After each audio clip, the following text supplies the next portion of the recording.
Welcome to the program, everyone. My name is Brian Craig, and this is where MAGA comes to talk. Welcome. Okay, so we have another assassination attempt by Iran against the first family of the United States.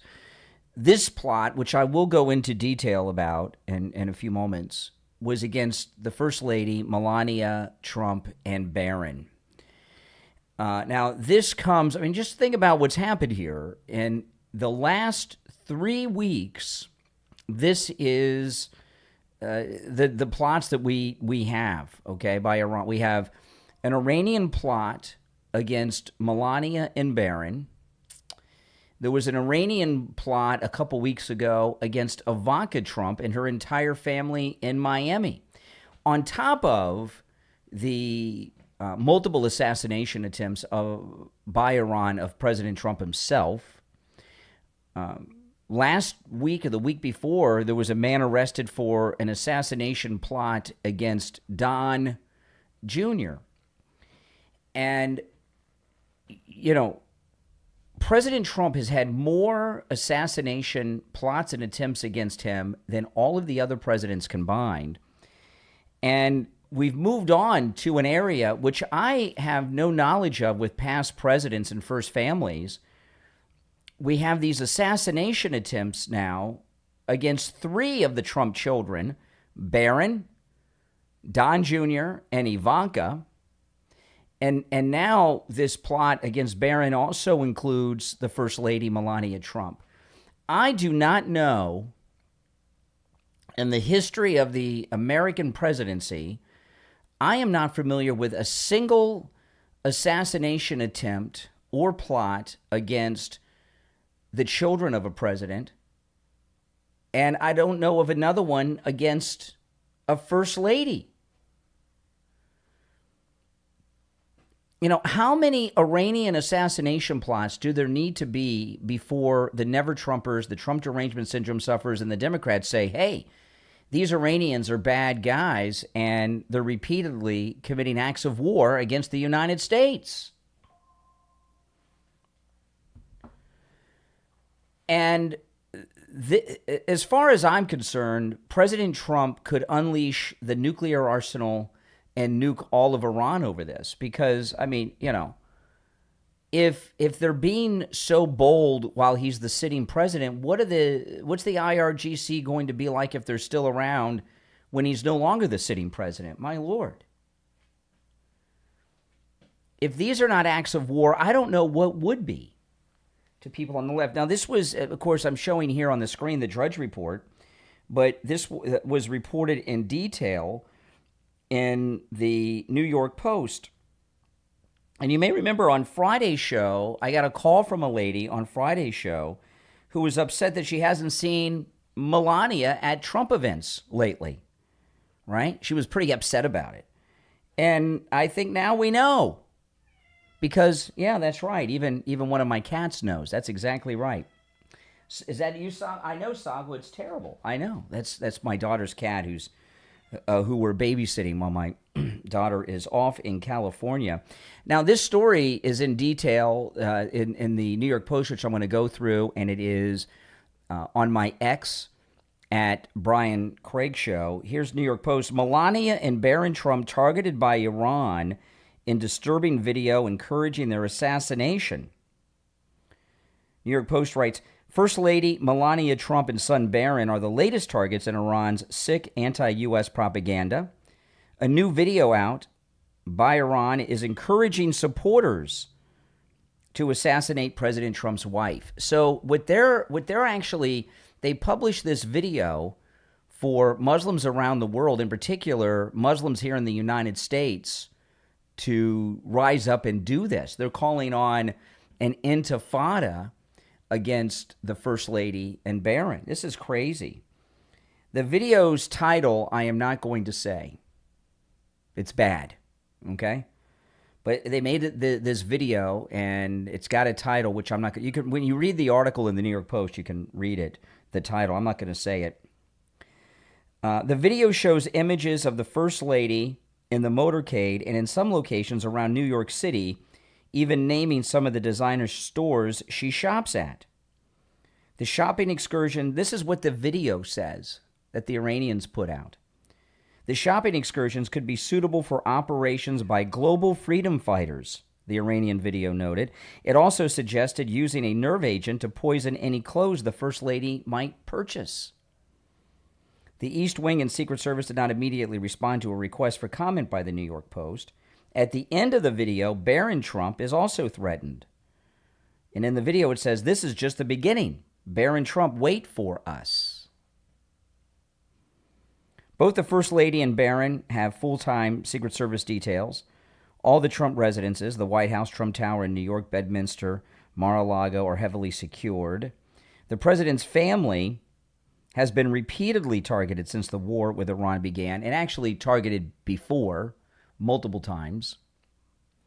Last week, billboards appeared around Tehran demanding the death of the president and relatives, including Melania and all of his children. And the billboards that the Iranians put up said, "Blood for blood." Melania Trump has not made many public events this month. Well, now we know why, don't we? Melania missed Friday night's White House Correspondents Association dinner. Obviously, because of this. There was already an assassination attempt at the last White House Correspondents' dinner that got called off because of the never-Trumper assassin. Earlier this month, the president had to switch from his new Air Force One to take the older model out of Turkey due to Iranian threats. Yeah, there was an Iranian assassination attempt on the president on Air Force One 2 weeks ago. The president told the New York Post that he has left instructions should Iran succeed in their plots to assassinate him, and they'll be held to pay. The president said, "I've been on their list for a long time. That's what we're dealing with. The only thing is I've left instructions, if anything happens, to just literally bomb them at levels they've never seen before." What do you liberals and never-Trumpers have to say to yourselves? I mean, this one's scary. You know, we see the number of Muslims, and by the way, I have a video that I'm going to play before the radio show starts in a few minutes, because it's of Joy Reid, and there's some language I can't play on the radio. It's on another topic, but I can't play it on the radio, and I want to share it with you before the radio show begins. So stand by for that. Let me check the time here. Okay, yeah. Okay. Okay, yeah, we've got time. What do you liberals and never-Trumpers have to say for yourself? What do you have to say for yourself? There have been this month, multiple assassination plots by Iran on the president and the first family. Today, we got two new ones. Barron Trump and Melania Trump. 2 weeks ago, the Iranians were attempting to shoot down Air Force One when it left Turkey. A couple weeks before that, there was an Iranian plot to blow up Ivanka's house in Miami with her family in it. And of course, we had the Don Jr. plot, which was your standard never-Trumper. But that's 3-4 Iranian assassination plots on the president, his children, and the first lady in just the last 3 weeks. At what point do you tell yourself it's okay to remove them from power? These Iranian Islamic Revolutionary Guard lunatics over there. Now, I would imagine that the reason that President Trump has, and if you're on hold, stand by. I'm going to play this video before the radio show begins. So if I take a call now, I won't be able to play the video, and because of the language, I can't play it on the radio show. But at what point do you say we've got to take these Iranians out?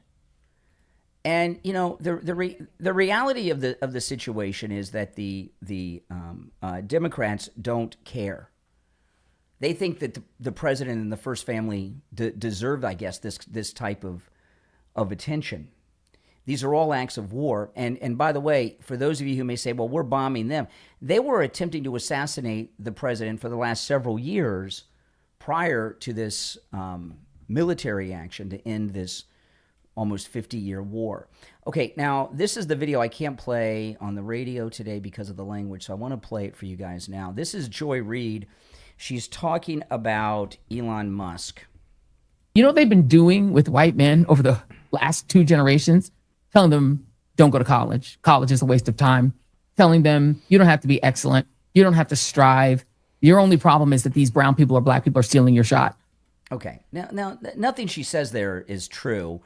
Most of what people study in college is a waste of time, really, and is not practical, right? You know, and there certainly has been a push to say, hey, don't go to college to learn how to be a liberal in the liberal indoctrination center. Learn a skill, learn a trade, not go to college and have to take women's studies classes, okay? And all of that. The college, for the most part, is a waste of time, the liberal indoctrination centers. But anyway, let me play the whole thing. You know what they've been doing with white men over the last 2 generations? Telling them, don't go to college. College is a waste of time. Telling them, you don't have to be excellent. You don't have to strive. Your only problem is that these brown people or black people are stealing your shot.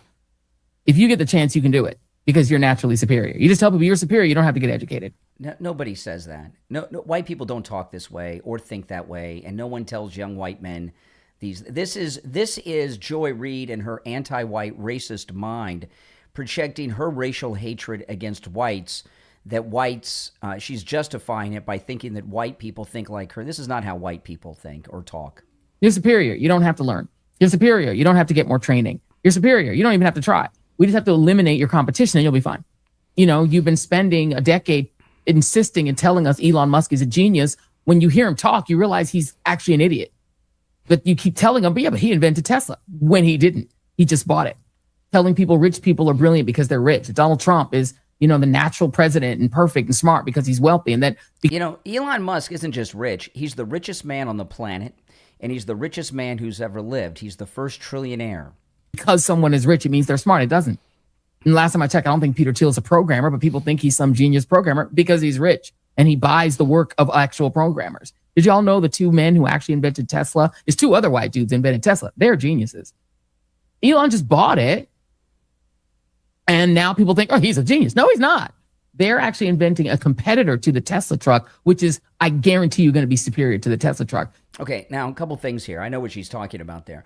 You know, great men put together great teams. Steve Jobs, right, put together this incredible team that developed all of these incredible Apple products and changed the world, right? Thomas Edison put together a team and developed great things like motion pictures, cameras with sound, and the light bulb, of course, right? And Elon Musk put together a great team and put Tesla where it is. She's talking about this new EV called the Slate truck, which the base model is $25,000. I haven't seen anybody actually give a review yet that's bought it and been driving it because no one's taken possession of them yet, and it's nothing like the Tesla. The Tesla truck is, from what I understand, the first truck Elon Musk actually designed, and it looks like shit. And it's very bad. It's broken. It's easy to rip it apart. Teslas are terrible since he's taken over. It was a great company when it was owned by the other guys, the guys who actually invented Teslas. Oh my goodness. She has so much racial hostility in her veins towards white people that she projects it that white people are racist like her, and that is not the case. So if you're on hold, stand by. I'm going to take calls after the radio show begins, but because of her salty language, I couldn't play that on the radio, so I wanted to share that with you then. But that Slate truck, if any of you looked at it online, it looks kind of neat, but the $25,000 base model, it does this new EV truck that she says is superior to the Tesla truck, does not even have electric windows. It has a manual roll down like we used to have like in the 70s and 80s. All right, we've got about a minute till the radio show starts, but the main lead story today is actually less than a minute that I'm going to start with on the radio and recap, and then I'll go to the calls, is the Iranian assassination plot against Melania Trump and Barron Trump, all right? And if you're on hold, hang in there. We got about 40 seconds till the show starts. If you'd like to call in, the number is toll-free, 888-465-2631. 888-465-2631. It's a toll-free call no matter where you are listening. All right? Okay, stand by. Here we go.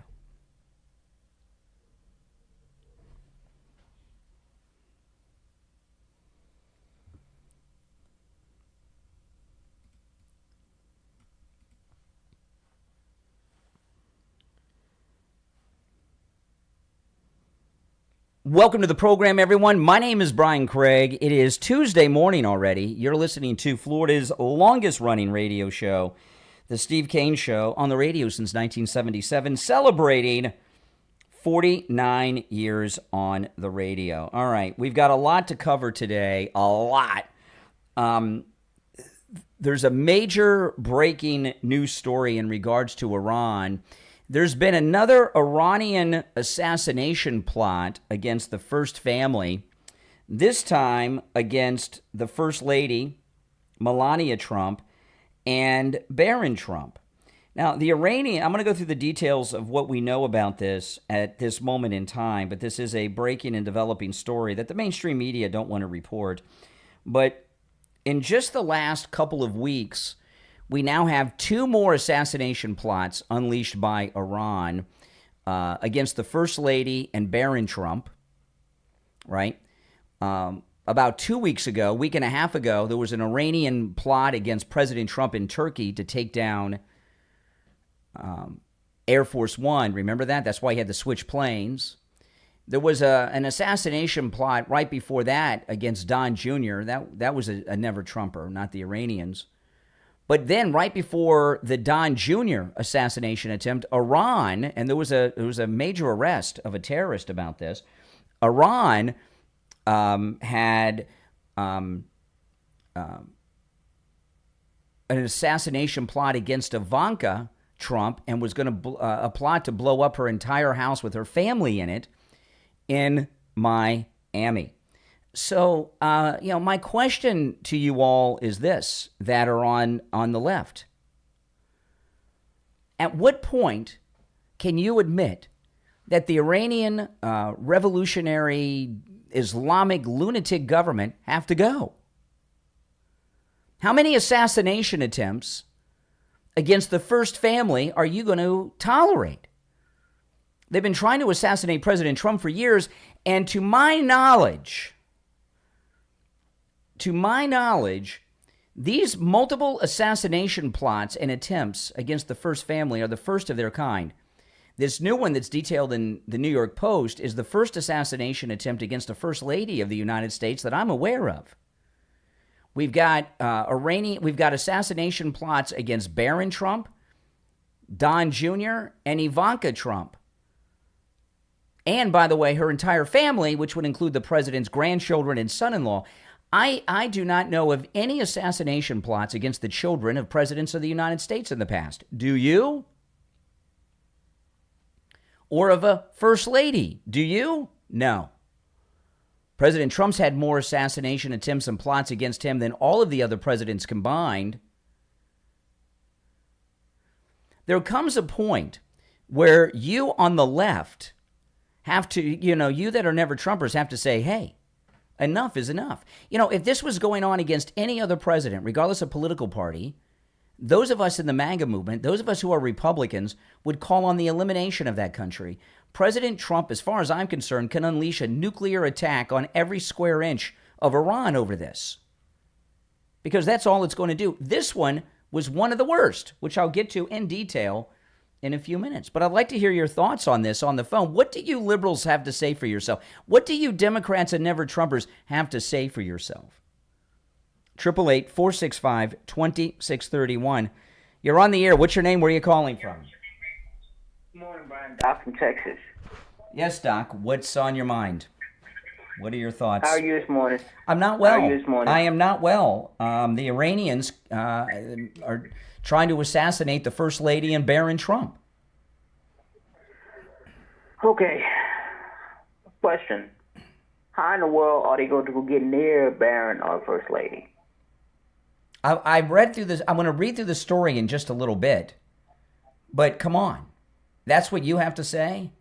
There have been How, there Brian? there have How? Tell me how well they're going to do it. and they released a video, the Iranians, calling on Muslims in America to do it. And in the video, they detailed places that she frequents, places she shops, and talks about going there and leaving behind toxins and poisons on clothes that she might try on or walk near. It's a very detailed plot. That's how. It's easy if they protect her. If the Secret Service do their job, protect her. And you know what? The reason we You're not. in this situation- Are you even upset at Iran over this? Brian, let me explain something to you. I'm upset at the whole situation. No. I'm upset Are at you? Iran. Do you think that Iran has gone over the line? Brian, yes, they have. Okay, so what do you want to do about it? What do you think the president should do about these plots by Iran against the family? Leave these crazy people alone. Oh, surrender. You mess with You want them. okay? You So poke your that bear. your solution You is poke that bear. hold on a sec. Oh, They were fine. we poked that bear. They were trying to kill President Trump when he was running for president last time. Yeah, again, they poked the bear. Leave those Oh, people so alone. okay. The Also, people- okay. Hold on a second here. So what you're telling me is it's President Trump's fault that the Iranians are trying to kill him and his family? Exactly. Oh, okay. So let me ask you this. So if a beautiful young woman goes to a club and she dresses provocatively, is it her fault if she gets assaulted by some creep? Nope. Well, that's Nope. what you're saying with the president Totally and his different family. thing. Totally You know, and different thing. even if Totally. and what does Barron Trump, Melania Trump, Ivanka, or Don Jr. have to do with his actions as president? They're the daddy. You know what? If Barron They're the and daddy? Ivanka No, were he's brought- their daddy and husband. Basically, because their situation, because their daddy is an idiot. Oh, so He's it's an Donald idiot. Trump's fault. Not Iran's not responsible. Donald Trump's responsible. He messed with those people. He went there and messed with those people. Instead of leaving Iran alone. So when the Democrats assassinated President Lincoln, okay, was it President Lincoln's fault that the Democrats shot him at Ford's Theater, or was it the Democrats? Whose fault was it? No. Whose fault Brian, was it? He went there and messed with. He went to the play that night. He went to the play that night. I don't know, Brian, about the president. Do you know who? Do you know? Well, I'm talking about this right no, now. Stop no. this But I'm taking it Stop. away. I'm taking it away from your Trump derangement syndrome. Abraham I don't have Lincoln. time. Abraham Lincoln Stop told deflecting. Abraham deflecting. Lincoln. Abraham Lincoln Lord, told the slaveholding Democrat states that they could not leave the Union. They could not own slaves, and a Democrat assassinated him. So if he would have Again, just you're if he would have deflecting. just left the Confederate States alone, that never would have happened, right? So you're saying Brian. it's his fault. Brian. What if Trump went up there and messed with those people President because Kennedy he President basically- Kennedy didn't go to Dallas that Okay. day? So is it President You Kennedy's deflecting, fault? Brian. You deflecting. No, this is You called deflecting. logical discussion. Taking it Brian, away from you your Trump deflecting. derangement. I'm not. I'm deflecting. Brian, You're Trump disgusting. went there- You're disgusting. Get off my phone. Oh yeah. If President Kennedy didn't go to Dallas that day, it's called logical thinking is what we're doing, right? And people with brains can do it. And I'm bringing up these other examples to take you out of your Trump derangement. See, Doc, that's how most Democrats feel. This is Trump's fault, not Iran's fault. Trump brought this on. Insane. Now, after the first break, I'm going to go to the details of the Iranian assassination plot against the First Lady, Melania Trump, and Barron Trump when we get back. The rest of you on hold, hang in there. If you'd like to share your opinions on this, the number's toll-free, 888-465-2631, 888-465-2631. It's a toll-free call no matter where you're listening. And I want to take a moment to talk about Jamie Levac over at Swift Tax. If you're a business owner and you're doing your own taxes, you are paying way too much in taxes. You need a tax professional, and that's Jamie Levac at Swift Tax. And also, those of you that are part of the gig economy, like an Uber or Lyft driver or DoorDasher, those types of businesses, you may not realize it, but you're an independent contractor, right? You get a 1099. You are a small business owner, and you need Jamie Levac. He specializes in small business taxes, and you are paying way, way too much in taxes. How many Uber and Lyft rides are you doing just for the government? How many DoorDash deliveries are you doing just for the IRS? Call Jamie Levac at Swift Tax. He can help you with your taxes no matter where you are located in America. His number rings directly to Jamie Levac at Swift Tax, so you can call or text 954-773-1587. 954-773-1587. His rates are incredibly affordable, and he will save you guys boatloads of money. And if you have a larger business, even brick and mortar, he can help you with that too, all right? Or a home-based business. 954-773-1587. Call or text Jamie Levac, 954-773-1587. All right, we're going to take our first break of this Tuesday. You are welcome to call in. The number's toll-free, 888-465-2631, 888-465-2631. I'm Brian Craig. You're listening to The Steve Kane Show, Florida's longest-running radio show. We'll be right back. Yeah, I'm not surprised that Doc thinks that way. Are you? The way that Doc is talking is how most liberals feel. That's how most liberals think, right? It's Trump's fault. Trump brought this on himself. And you know what's crazy about it? He's shameless in his thoughts. He does not even think there's anything wrong with him thinking that way. Is that not insane to you? Now, hey guys, if you could do me the favor of liking the video. When you like the video, you get the video recommended to people that have not yet found my channel. And liking the video, when you do that, you're helping out more than I can describe to you. And not only are you helping me out a lot, you're part of my marketing team. And when you like the video, if you get that boost option and you do that, that would even help a lot too. And I know a lot of you do that every day. Thank you. Please continue to do that, liking the video. And that brings a lot of new people to the program. It gets recommended to people that would be interested in this type of content. And that's the only marketing help I have, right, guys? Because I have no marketing team. I have no marketing budget except you in this listening audience. But you look at this this Iranian assassination attempt against Melania and Barron. This is insane because they're calling on Muslims that are in the United States to do it. And they basically gave them an instruction manual on how to do it. If you know of any types of plots like this against other first ladies or the children of a sitting president, I would welcome to hear about them. I don't know of any. I have never heard of anything like that. And there's some things that historically bring us together as Americans. Things like this usually bring us together as Americans, but as you could hear from Doc's call, the Trump derangement syndrome is so deep into the bones of the left, of Democrats, they can't see beyond that. And their hatred of Trump is equal to the hatred that the IRGC have of Trump. And they can't even pretend. Somebody that was a liberal who's filled with rage, that has any type of common sense, they would say, I hate Trump like the plague, but this is wrong and it's too far, and these Iranians need to be told and taught a lesson. But Doc couldn't get himself to say that. And I'll give Doc credit for this. He said out loud what all the other Democrats are thinking, right?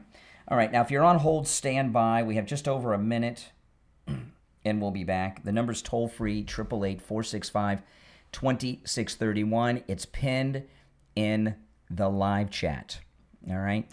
And I'm going to go through the details of the story, and I have some other things to cover as well. We'll be back in less than a minute. So I got a lot of stories to cover. I'm going to move on. After I go through the details of this, I'm going to move on to some other stories, but you're welcome to call in about anything I bring up throughout the show. All right? Okay, we got about 40 seconds to go.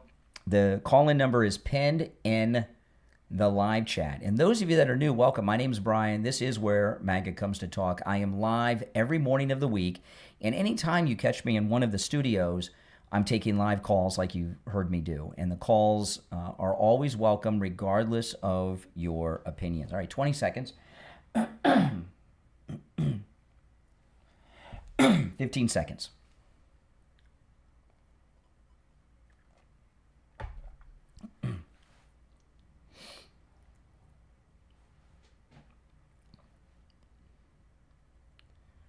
Welcome back, everyone. I'm Brian Craig.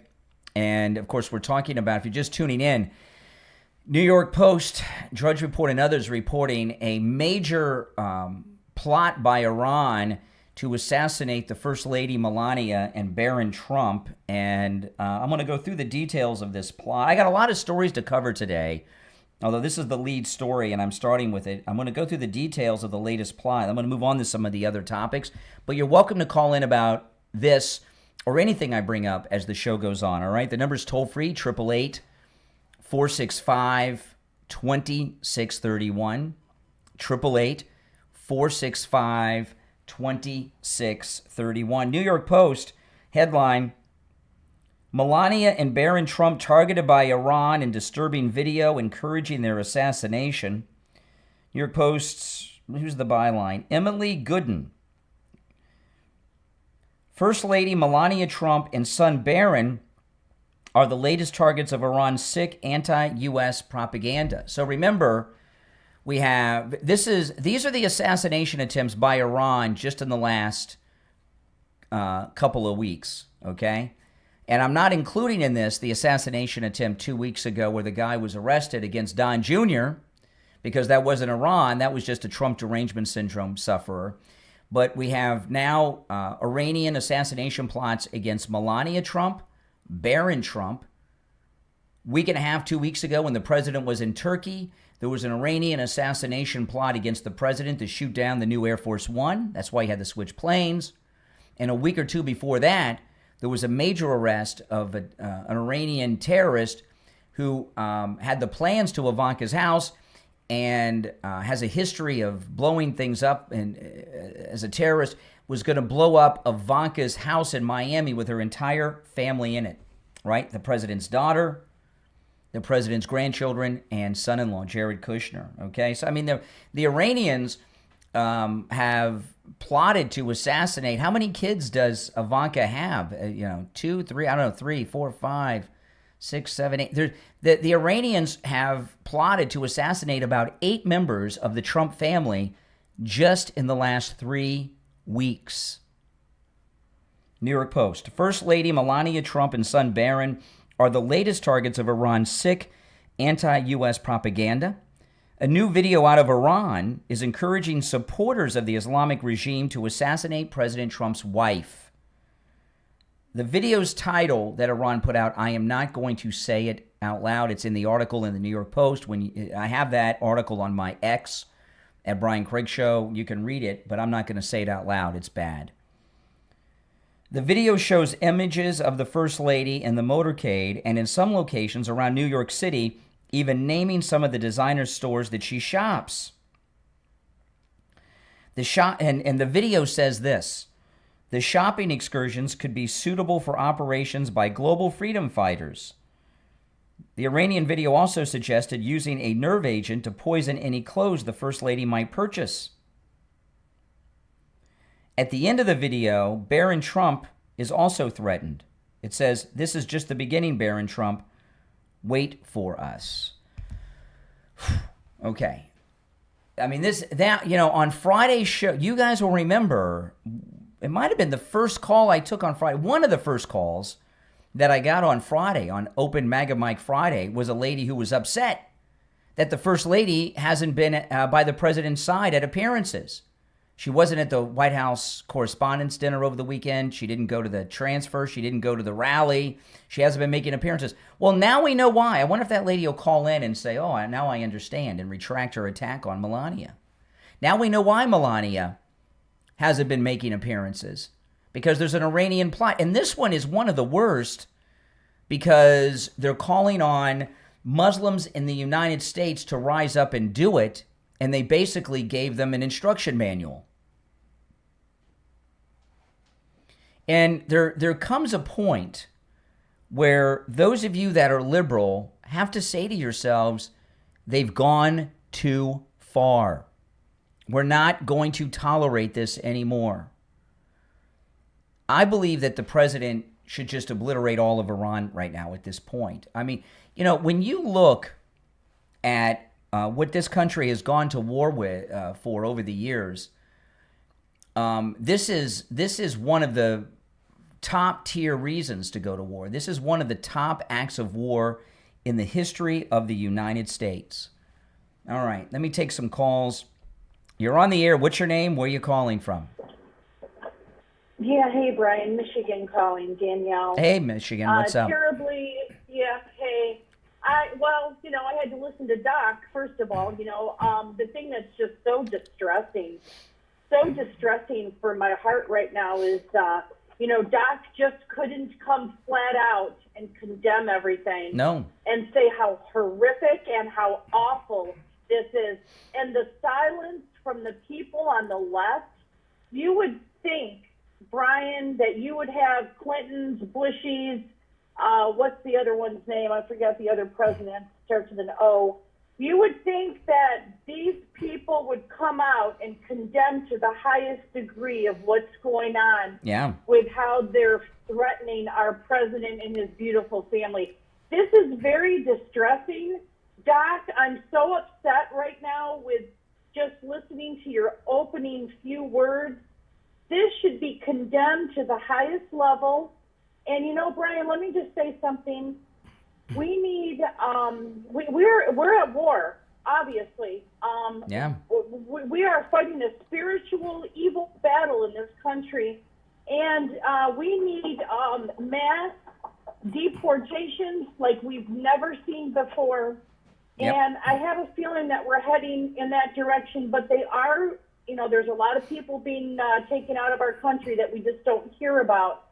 I'm extremely upset and distressed about this news, and just keep praying for President Trump and his family. I mean, could you imagine what this would do to the country if even one of these things had been successful?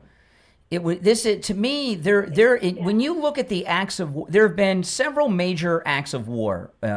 You know, Pearl Harbor, 9/11. This is equal to or greater than those.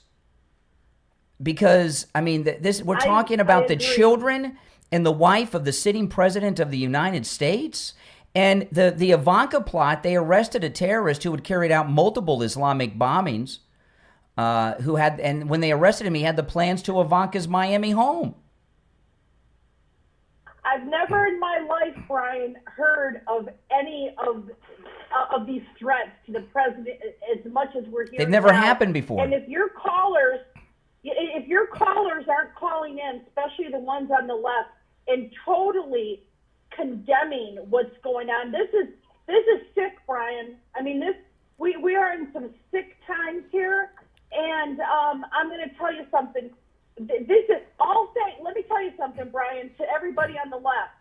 Thank you, Biden. Thank you, Harris, for 4 years having our borders wide open and letting all of these people in our country. Yeah. 4 years I sat in horror watching what they've done to this country, Brian. Mm-hmm.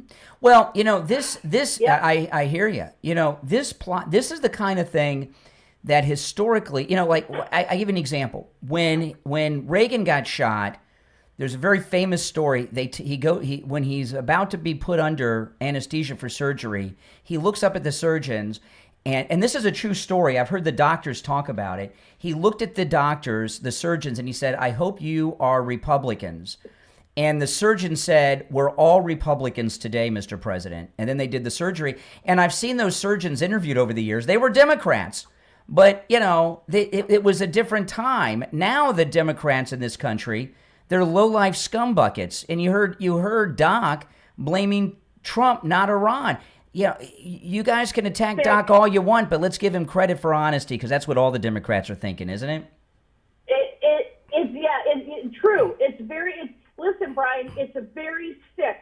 I would never wish this on Biden, Obama. I would never. If this happened to any other president, I would support the elimination of Iran with nuclear weapons. Exactly. You know, when Bill Clinton first became president, Saddam Hussein attempted to assassinate Bush 1. H.W. Bush, when he visited Kuwait when Clinton was first president. He launched a massive bombing campaign on Iraq in response to that immediately. You know, that's not the way the Democrats are now. This is distressing. This is troubling. And I think we all need to strap in, because I'm going to tell you something. There's going to be some major things between now and the midterms, and I have all the hope and faith in the world that we're going to do great in the midterms, because let me tell you, these people are lunatics. They are. These people are radicals, and what they want to do to our country, people had better wake up. That's right. Well, listen, Dana, I gotta run, Michigan, but I appreciate the call. Okay. And those of you on hold, stand by. You're listening to the Steve Kane Show, Florida's longest running radio show. My name is Brian Craig. If you'd like to call in, the number is toll free, 888-465-2631.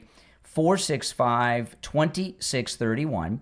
It's a toll-free call no matter where you are listening. And if you're on hold, stand by. We will go to the phones when we get back. But I want to talk to those of you who suffer from neuropathy or have a relative who suffers from neuropathy.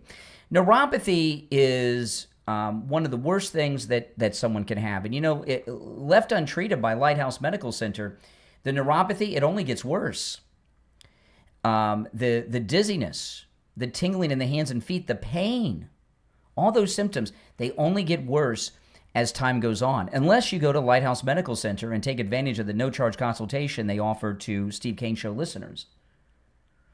You know, they're literally saving lives at Lighthouse Medical Center. You know, so many people you hear as they get older are dizzy. They fall down all the time. Those are people that probably have neuropathy. You know how many people fall? A good friend of mine and Steve's a while back fell and hit their head and died on the spot. They probably had neuropathy that causes dizziness. Call Lighthouse Medical Center. If you have a loved one, a husband, a dad, a grandma, a grandpa, someone in your family that suffers from neuropathy, call and make the appointment and take them. The consultation is free if you mention you heard about them on the Steve Kane Show. 754-222-6642. 754-222-6642. That's 754-222-6642. And online, lighthousemedicalcenter.com. We'll be right back.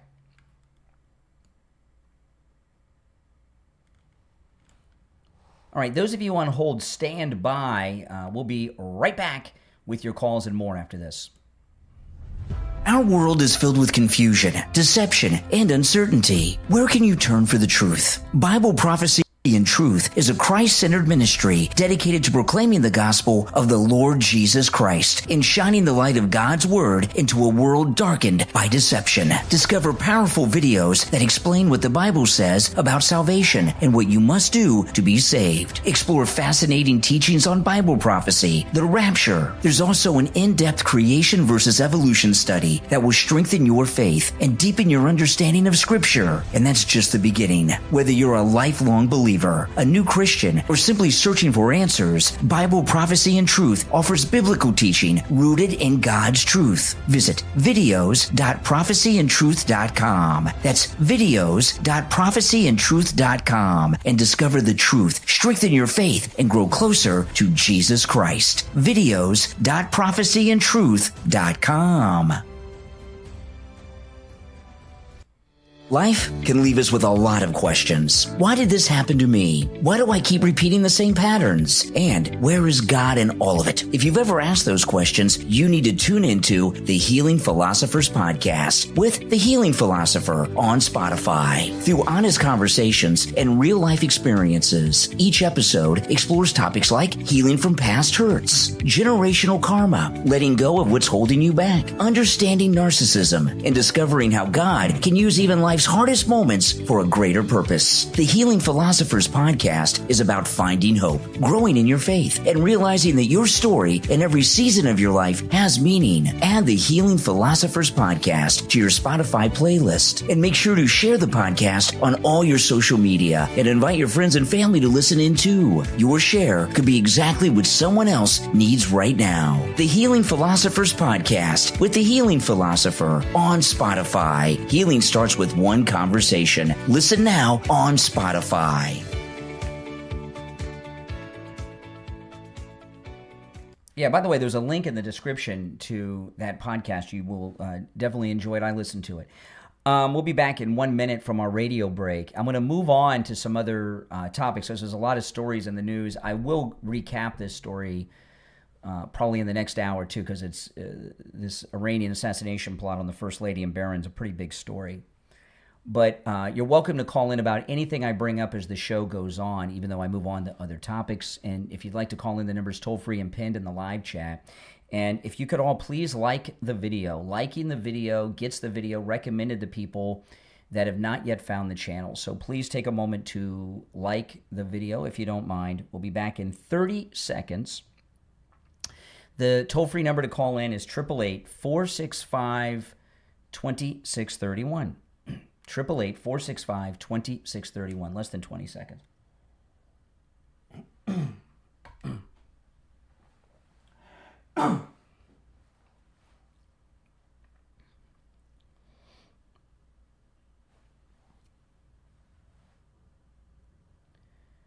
Welcome back. I'm Brian Craig. You're listening to Florida's longest running radio show.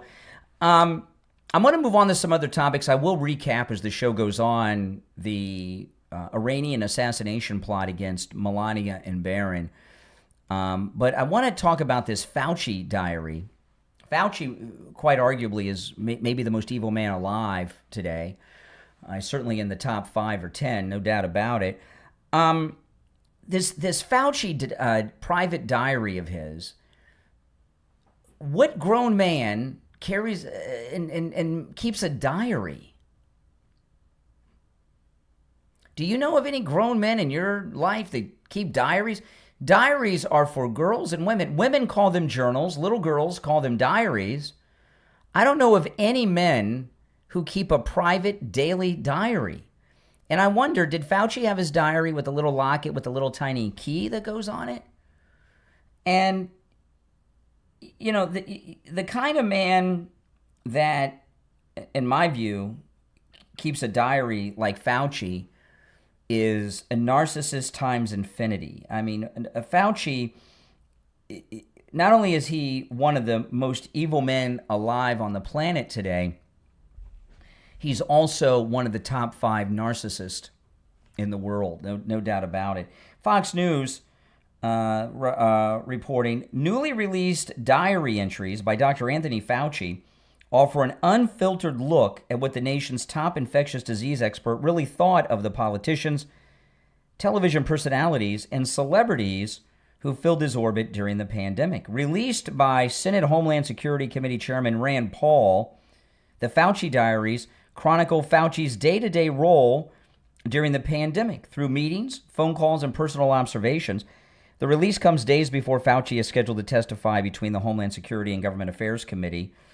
The entries feature everyone from President Trump to Julia Roberts, Steph Curry, Larry Ellison, and Hunter Biden, offering an unusually personal look at the people who crossed Fauci's path. Early entries portray a warm working relationship between Fauci and Trump. Fauci wrote that Trump repeatedly directed questions to him during White House meetings, called him the smartest person in the world. We were counting on you, and later appeared enamored with him as Fauci's national profile grew. Fauci's relationship with the White House Chief of Staff at the time, Mark Meadows. And by the way, Mark Meadows, a little personal note here. I interviewed Mark Meadows on my podcast, and he actually, right after the interview, Mark Meadows told me this, by the way. Mark Meadows told me this. After the interview, the president was in the next room. He went and talked to the president, told him about me. That's what Mark Meadows told me. Okay, Fauci's relationship with White House Chief of Staff Mark Meadows deteriorated throughout the pandemic. Fauci wrote that Meadows threatened to keep him off television, push him to soften his public messaging, and it goes on. And you look at some of these diary entries of Fauci's, and they are really sick and scary. You know, this guy.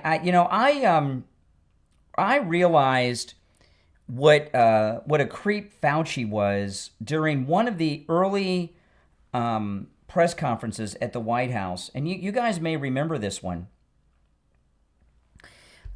This was, remember the president was doing these 2.5 hour press conferences,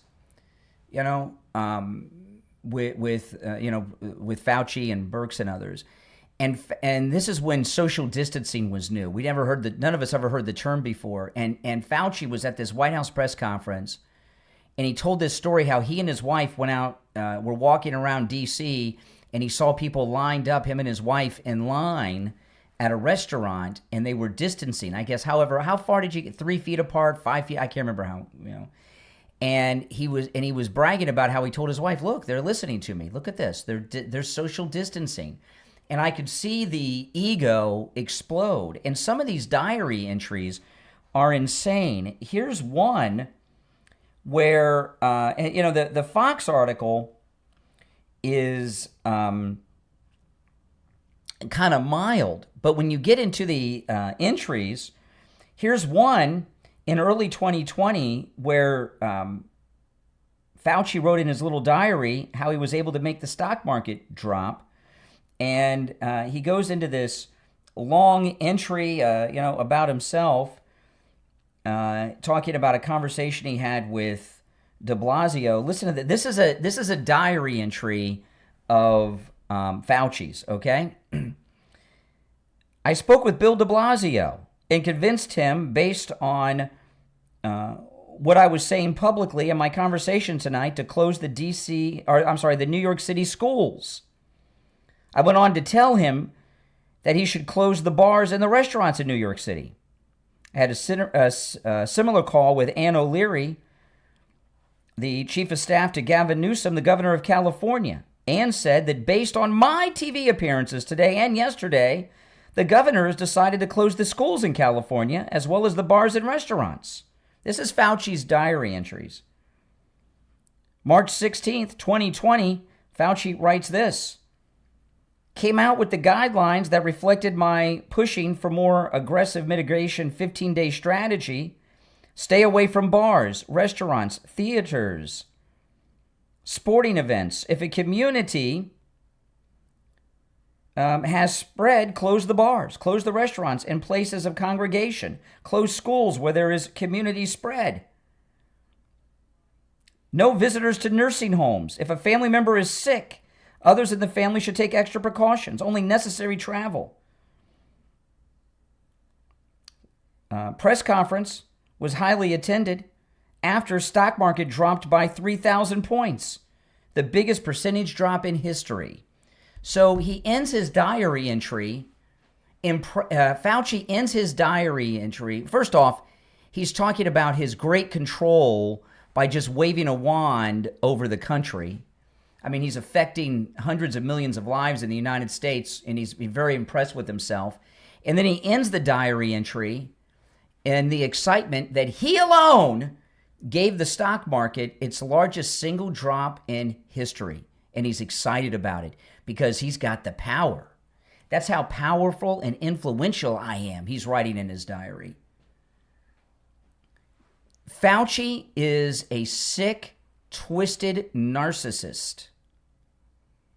A sick, twisted narcissist. He's a lot of other things too. But when you're, first off, a man keeping a diary is a very strange thing. A very strange. And I'm not talking about a daily calendar, which I've been trying to do for years, right? And I haven't been successful at it. I keep everything in my head pretty much. But he's writing a diary and keeping a diary so that he can say all the things that he's thinking and get impressed with himself. And as the weeks and months went on, it got worse. There's other diary entries. I may share more. And I hope these sick, twisted, narcissistic entries are read aloud in the televised hearing of Fauci. And Fauci's going to come in very arrogant because he got that pardon from Biden. Well, I got to tell you, Fauci, I do believe Fauci is one of the top 5 most evil men alive in the world today. No doubt about it. He's arrogant already, little Napoleon. But because he has an autopin pardon, he has a pardon from Biden, he's going to come in even more arrogant. Can't touch this. You can't touch me. I've got a pardon. If there was ever a time for an analysis of the pardons versus real versus autopin signature and how these pardons came to be, this is an example of it. Because if that pardon was given by autopin without the proper process of a pardon for the President of the United States to sign off on it, perhaps it's not a real pardon. I'd like to know the answer to that, wouldn't you? All right, if you're on hold, hang in there. The number is toll-free, 888-465-2631, 888-465-2631. It's a toll-free call no matter where you're listening. We're going to take our last break of the first hour and come back with more right after this.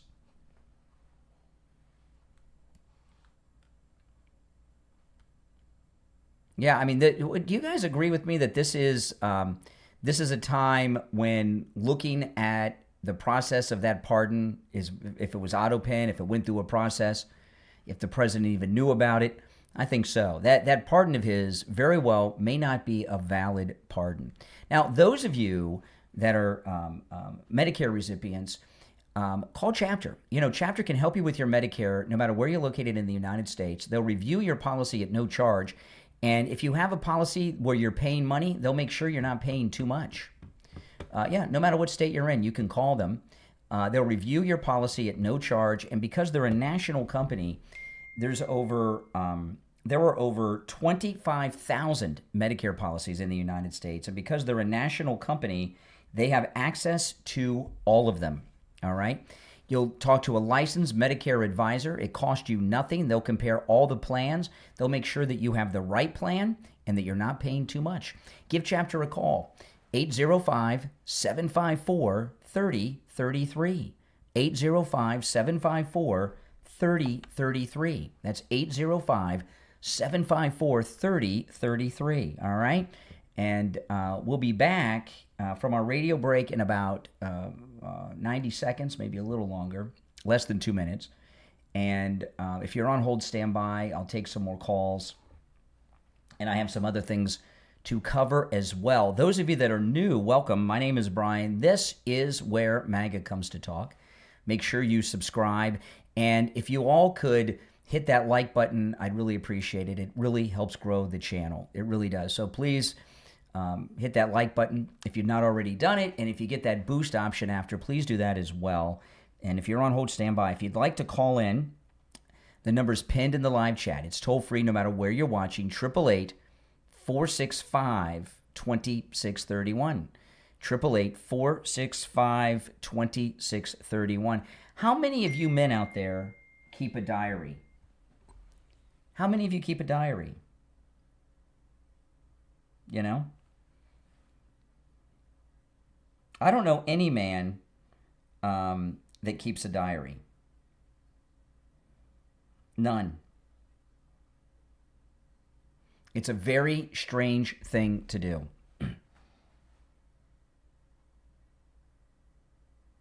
It really truly is. No doubt about it. All right, let me check the time here.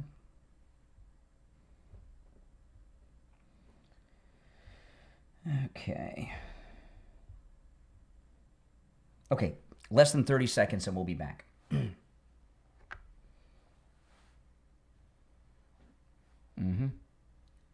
Yeah, I don't think the pardon's valid at all. All right, 10 seconds.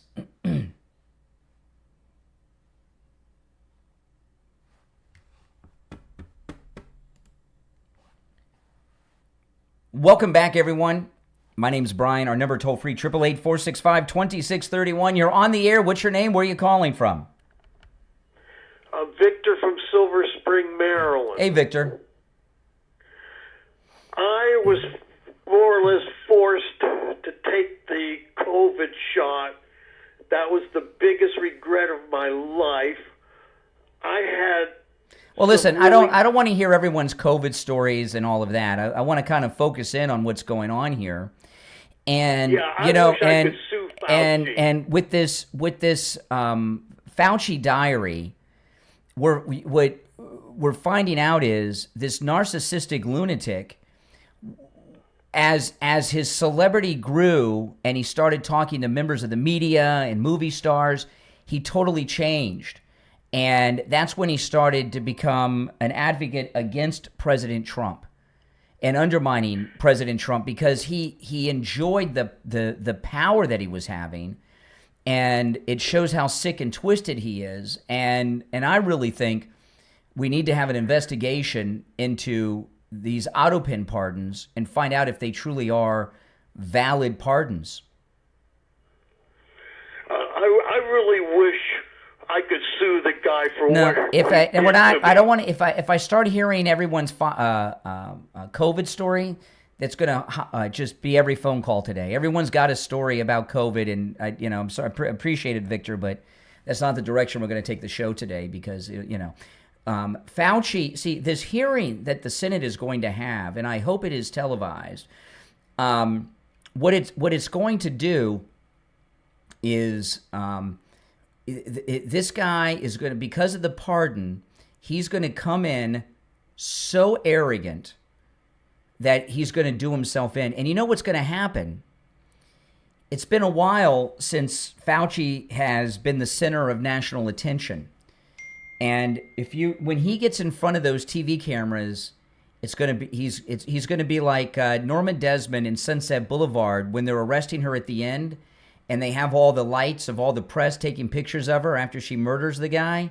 That's what Fauci's going to be like. Or remember when Sarah Palin was at that Trump rally and she went nuts in the funny shirt because she had not been on stage in a long time? So Fauci's going to have a hard time controlling himself because he's going to be so excited to be on television again and in the center of attention. You're on the air. What's your name? Where are you calling from? Hi, this is Steve from Staten Island. Hey, Staten Island, what's on your mind?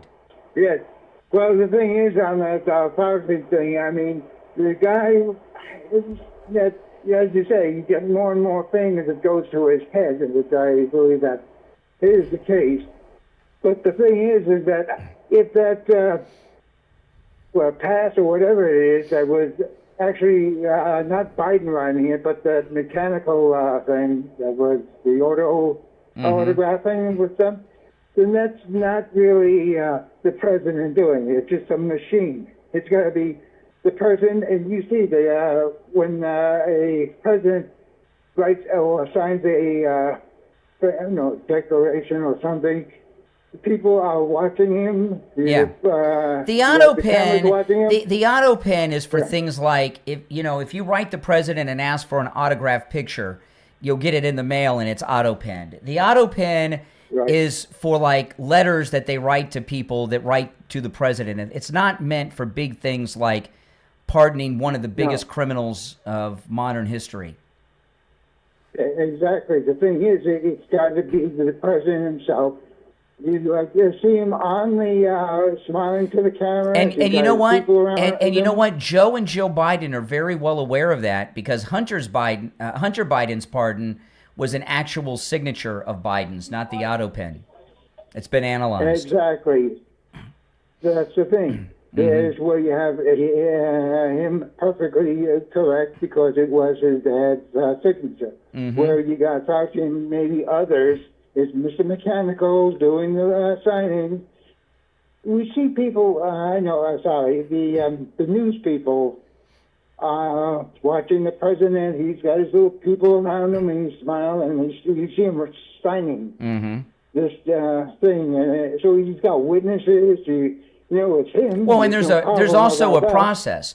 And when the auto pen is deployed, there's an entire process like the nuclear football. The auto pen, it may be the most powerful invention in history, because with that auto pen you can bomb countries, right? You just got to sign the order with it. So whoever controls the auto pen is controlling the country. Yeah, that's the scarier part, where it's being controlled by a signing machine. That's what now people are getting a little more afraid of. I would say the auto pen is, and in many ways, more powerful than the atom bomb, because you can deploy atom bombs with the auto pen if you sign the orders, right? Think about it. It's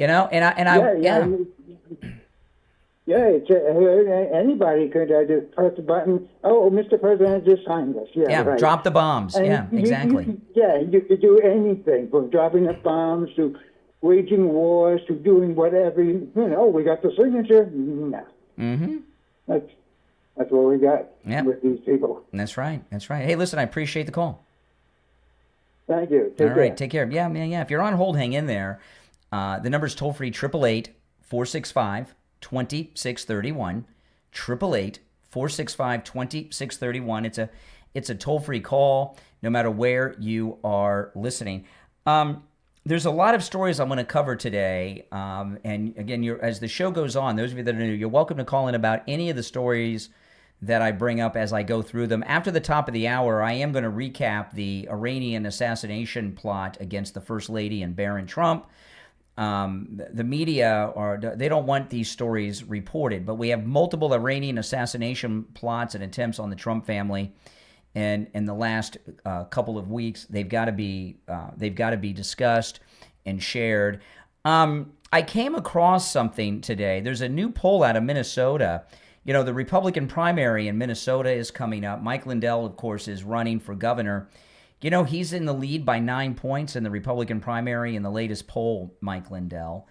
It's pretty, I know, right? With everything that's going on. I've been getting a lot of comments from people.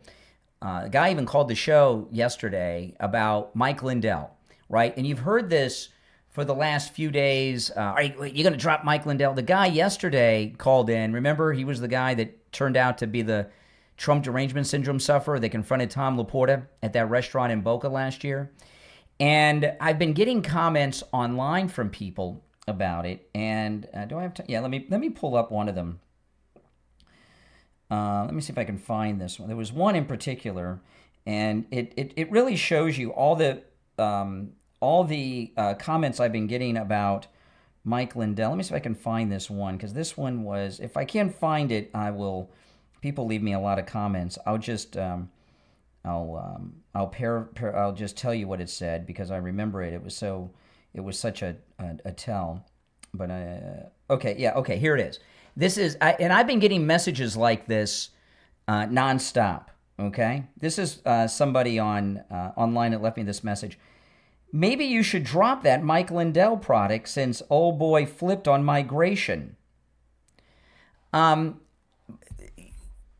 Flipped on migration. We don't call it migration on the right. We call it illegal immigration, okay? Migration is what liberals call illegal immigration. Migration is when you move like from one state to another. Like I live in Florida. I lived here almost my whole life. I'm originally from Columbus, Ohio. When my family moved from Columbus, Ohio to Florida, we migrated to Florida. You migrate within a country. You immigrate. It's not migration from other countries, okay? That's immigration. In this instance, it's illegal immigration. So these people, They give themselves away. So the reason I share that is I have been getting boatloads of comments from people about Mike Lindell. We should drop Mike Lindell. Every single one of them has been a liberal. Many of them have been liberals trying to pass themselves off as conservatives, like this guy who screwed up and said migration. Migration. Or the guy that called the show yesterday, and you notice when he had his talking points, he thought that Mike Lindell had said something about Muslims. Remember that, the Trojan? And when I recognized his voice and pointed out that he was the Trump derangement syndrome sufferer that also has Brian Craig syndrome, that he was the guy that confronted Tom Laporta at that restaurant in Boca last year, his whole tone changed, and then he hung up on himself. Remember that call yesterday? And the latest poll out of Minnesota has Mike Lindell 9 points ahead of the second person in the Republican primary for governor in Minnesota. Now, the chances of a Republican being elected governor in Minnesota are slim to none. But do you think that there's there's some type of connection between the only negatives I've heard about Lindell and since his comments are from liberals, are from Democrats, and in the latest poll, he's in first place by 9 points, well above the margin of error. Minnesota is a liberal state. And even the Republicans there, they're like these Susan Collins Republicans, a lot of them. So for him to be 9 points ahead of the number two person is pretty significant. All right, 1 hour down, 2 to go. If you're on hold, hang in there. My name is Brian Craig. This is The Steve Kane Show, Florida's longest running radio show on the radio since 1977, celebrating 49 years on the radio. We'll be right back. All right, if you're on hold, stand by. I was leading up to do a MyPillow commercial, but I ran out of time, so I'll have to do it in the next hour. All right, I'll be right back. Our world is filled with confusion, deception, and uncertainty. Where can you turn for the truth? Bible Prophecy and Truth is a Christ-centered ministry dedicated to proclaiming the gospel of the Lord Jesus Christ and shining the light of God's Word into a world darkened by deception. Discover powerful videos that explain what the Bible says about salvation and what you must do to be saved. Explore fascinating teachings on Bible prophecy, the rapture. There's also an in-depth creation versus evolution study that will strengthen your faith and deepen your understanding of Scripture. And that's just the beginning. Whether you're a lifelong believer, a new Christian, or simply searching for answers, Bible Prophecy and Truth offers biblical teaching rooted in God's truth. Visit videos.prophecyandtruth.com. That's videos.prophecyandtruth.com and discover the truth, strengthen your faith, and grow closer to Jesus Christ. Videos.prophecyandtruth.com.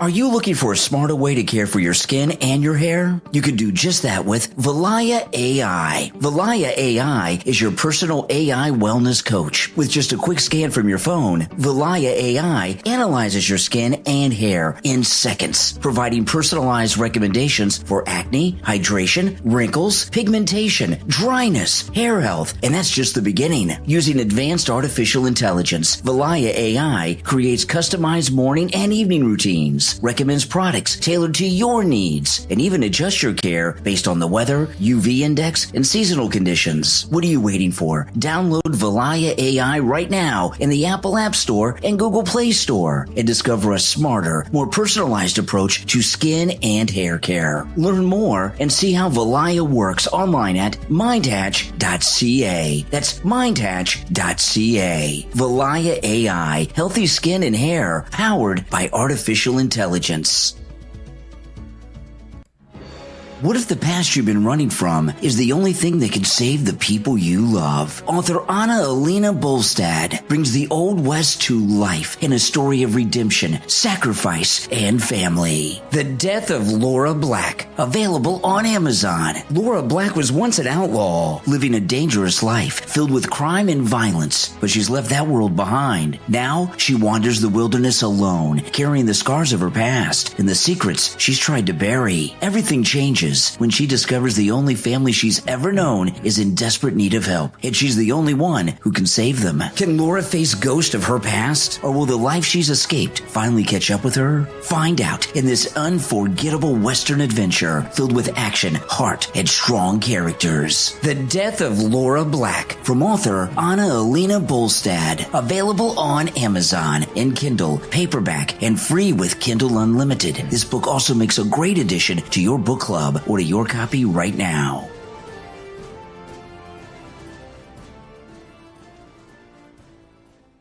All right, we'll be back in 1 minute from the radio break. If you're on hold, stand by. I'll go to the phones when we get back. The number is 888-465-2631.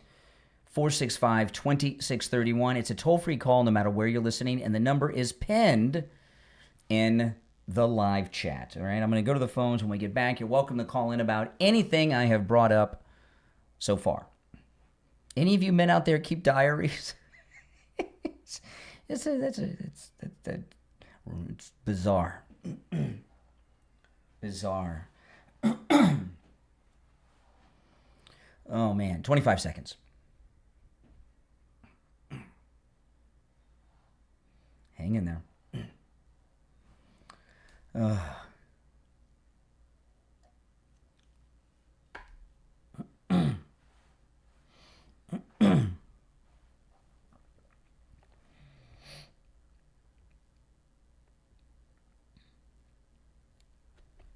You're on the air. What's your name? Where are you calling from? Yeah, good morning, Brian. This is Richie. Oh, hey, Richie. I don't know if you got, I sent you a message. I hope you have gotten it last night. I shouldn't have done it, but I did it anyway. No, I have not checked my messages. Okay, it was on the topic that we're talking about the attempted assassination of Melania and Barron. Correct. It was. And by the way, this was a major plot. For those that are just tuning in, I'll get into more details. I'll recap it later. But the Iranians released an instructional manual calling on Muslims in the United States to assassinate Melania and Barron, and they gave a lot of details on how to do it, which is so sick and twisted. It's frightening to me. Yeah, it was a video with American, closed caption. Yeah. Mm-hmm. Yeah. But I don't want to give. Don't say the title of the video because it's not appropriate. No, I'm not. I want to talk about Doc because I'm going to agree with Doc 100%, and I want you to give me an opportunity here. Doc and the Democratic Party. Doc, you're 100% right. President Trump is an idiot because he poked the bear.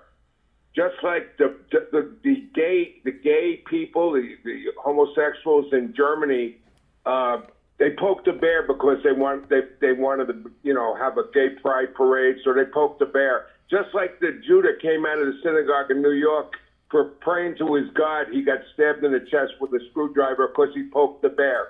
There are other situations here. Well, for people that are tuning in that missed the first hour, okay, Doc called in. He's a liberal. He called in the first hour, and he said all these assassination attempts by Iran are Trump's fault, not Iran's fault.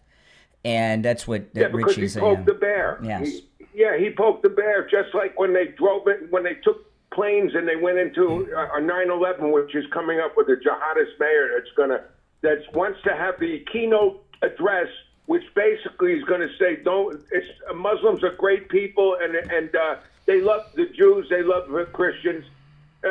Doc, you walk out in the street in England and you get poked with a knife in the chest because you're not a Muslim, you haven't capitulated to their religion. Or Doc, they poked the bear. Doc, the women that walk the streets of London that are in skirts and blouses and they're not all covered up with a mask and all that garb they put on their head, they poked the bear. They're asking to be raped and stabbed. Yeah. Doc, let's not poke the bear. Let's just everybody become a Muslim, because if you don't become a Muslim, you're poking the bear. Wouldn't that just solve everything if we all just became Muslim? That might solve everything, Richie. Yeah. All Catholic, let the Pope, everybody's poking the bear now because, and the Democratic Party, they don't want to talk about any of this. It's Trump's war. Trump decided to do this. This is all about Trump. I keep telling everybody, you wouldn't have a job, you wouldn't have a breast, you wouldn't have grandchildren, you wouldn't have parents.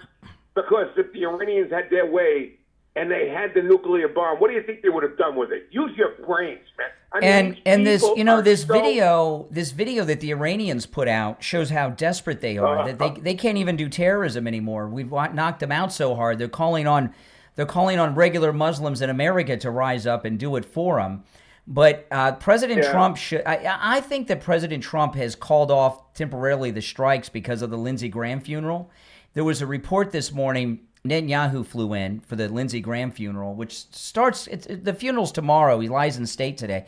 But there was a report today that Netanyahu was personally delivering intelligence on that Pickaxe Mountain, whatever it's called. I think he held off for a few nights while the Lindsey Graham funeral's going on because he's meeting with Netanyahu and some other leaders to regroup in person what the next phase is going to be. Can you imagine? Can you imagine the security that President Trump and Netanyahu are going to have to go even into? I mean, around them because to the Capitol. They can't even go to work. I want people to think about this. If somebody a friend of yours, a close friend, passed away, and you weren't allowed to go to his funeral or couldn't go because of fear that some crazy Liberal, fanatical religious zealot was going to come after you with a knife and unalive you because you can't even say with liberals you can't even say unalive. That's the new thing. Well, you know the thing with the Democrats, you know, and Doc kind of said they think that Trump deserves all these things and that he brought this on himself and the family. I mean that's just how they process it, and they're pretty twisted about it. You know, this plot against Melania and Barron. I mean, they're all sick and twisted, but this is the first assassination, and these are real. They are the one terrorist was arrested. He has a history of committing Islamic terror bombings. He had the plans to Ivanka's house in Miami when they arrested him in Turkey. He was on his way to the United States. So these are real plots that the Iranians have been doing that we have foiled. Well, Doc's pea brain, and he has a pea brain. I mean, he's thinking, Brian, the first thing he says, how can they get close to Melania? And then you have to tell them about the clothing. They also told people that the manholes in New York, they could put explosives. They went into detail. Well, I didn't want to give everything away from the how-to manual they put in the video, but what the Iranians did with this video, they're calling on Muslims to rise up and assassinate Melania and Barron, and they gave a detailed instruction manual on how a layman could do it. It was very detailed. It's really bad. What do you think? It's going to stop with President Trump, and it's going to... No, but there's certain things that I'm not going to talk about or allowed to be said. No, I'm talking about it's going to trickle down to everybody with these crazy people if we don't become Muslim, and that's why Dr. And on Friday's show, that lady called me up right in the beginning, upset that Melania hasn't been making appearances. Now we know why. And where is that lady? Is she going to call in and say, "Wow, I didn't realize"? You know what I mean? She wasn't even at the correspondence dinner, which was, I mean, so now you know why she wasn't there. The lady is maybe become a prisoner and has to be extra cautious because of these crazy people, because President Trump and every Christian and Jew poke the bear. That's right. That's it. No That's more. Right. All right, Richie. Don't walk out on the street anymore. All right, take care. Yeah, you know, and that lady called in. When she called on Friday, you know, I didn't press her too hard. She was saying stupid things, but I was thinking she was a liberal at the time, and now I'm 100% sure. I mean, you know, come on. Did you see what Homeland Security has done with the Haitians? The deportations of the Haitians on the temporary status that is now over is beginning, and they posted, Homeland Security posted, this was crazy, they posted on their X yesterday, this is the Department of Homeland Security. Mark Wayne Mullins got a good sense of humor. Your free trial of America has ended. Your temporary protective status protections have expired. Enforcement will be carried out. You can wait for the Department of Homeland Security to deport you or leave now by visiting, and then they give the website address, and they say that you can still get the $2,000 to relocate out of the country and a one-way ticket. And then they have two buttons. Leave now. If you press the leave now, but this was really on their X. If you press the leave now button, they set you up with the ticket and the $2,000. And then the second button below that is wait for deportation. So I was watching one of the local news channels out of Miami this morning. I can't remember what local channel in Miami it was, but I think I know, but I don't want to say because it was such a ridiculous story. I don't want to get the channel wrong. But one of the local news stations in Miami, they went to Little Haiti and were interviewing people about the Haitians being on the run. My wife and I, tomorrow when I get off the air, we're going down to Miami. And we haven't driven down to Miami in a while, but I remember the last time we drove down to Miami, just after we got by the Golden Glades interchange, which, by the way, guys, that construction on the Golden Glades that's going to take 12 years to finish or however long, how's the traffic down there in the late morning hours? I'm going to find out tomorrow. The Golden Glades is the worst. Oh, my goodness. By the time they finish the construction, but I'm wondering if with all the deportations and the Haitian temporary protective status, is it easing up traffic on I-95 at the Golden Glades in Miami? I hope so. The last time my wife and I went down to Miami, we get just south of the Golden Glades. This lady cut us off. She didn't know what she was doing. And, I knew she was an illegal that they gave a driver's license to, because she didn't know how to drive. And she's on I-95. And let me tell you something. If you're driving on I-95 in Miami, especially the Golden Glades and just south of the Golden Glades, really all the way from the Golden Glades to South Beach, which is basically all of I-95 in Dade County, you've really got to know what you're doing. You've got to be an experienced driver, and it gets so scary down there. So I'm really hoping that the temporary protective status expiration is keeping illegals off the road in Miami since I'm going down there tomorrow, because it can get very scary with all of these unqualified drivers on the road. But I like that Homeland Security, they're on it like nobody's business. All right, I want to take our first break of the 7 o'clock hour. If you're on hold, stand by. If you'd like to call in, the number's toll-free, 888-465-2631. I want to talk about Joe Thomas and annuities. One of our listeners that I did a recorded commercial with, he called me. It's a commercial that runs. He's a guy who retired many years ago. He retired like in the late 90s. And he's a retirement government worker with a great pension, but he's lived so long beyond his retirement, the pension isn't that great in 2026. And what's happening is people, because of medical advancements and the greatness of the American medical system, people are living longer than ever before. And a lot of people are in retirement as long as they were in the workforce. And people make all of these great plans, and they've got pensions or a retirement plan and all of these things. And it's great. But when you're retired 15 years, 20 years, 25 or 30 years, it's getting tough. And this one gentleman with his pension, he was really struggling because his pension that was great, around 2000, just wasn't cutting it in 2026. So he went over to Joe Thomas, met with him, and now he has another income stream coming in with his annuity to supplement his pension. And now he's living the life, right, without any worries, because that money from the annuity, just like his Social Security, just like his pension, deposits in his bank account on the same day each and every month. And, I was telling Joe, people always talk about how bad fixed incomes are. Fixed income's good if you've got enough of it coming in. And that annuity, which adds to your fixed income, it's awesome knowing. I've talked to people that are clients of Joe Thomas, and I always ask them the same question. What do you like best about annuities? No matter what their income level is, they all give me the same answer. and they tell me the day of the month. On this date, every month, the money deposits directly into my account. That monthly money, that's what they love the most. And that's right. And give Joe Thomas a call.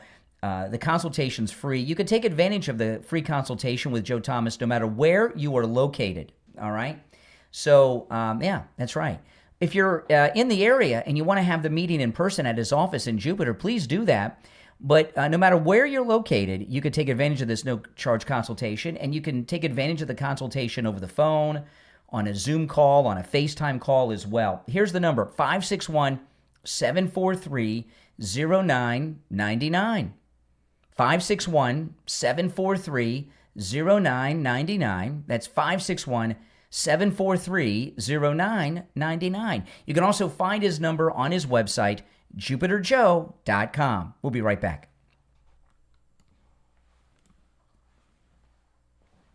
All right, guys, if you're on hold, stand by.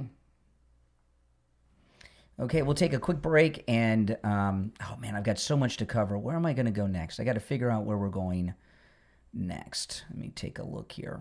All right, I'll be right back, guys.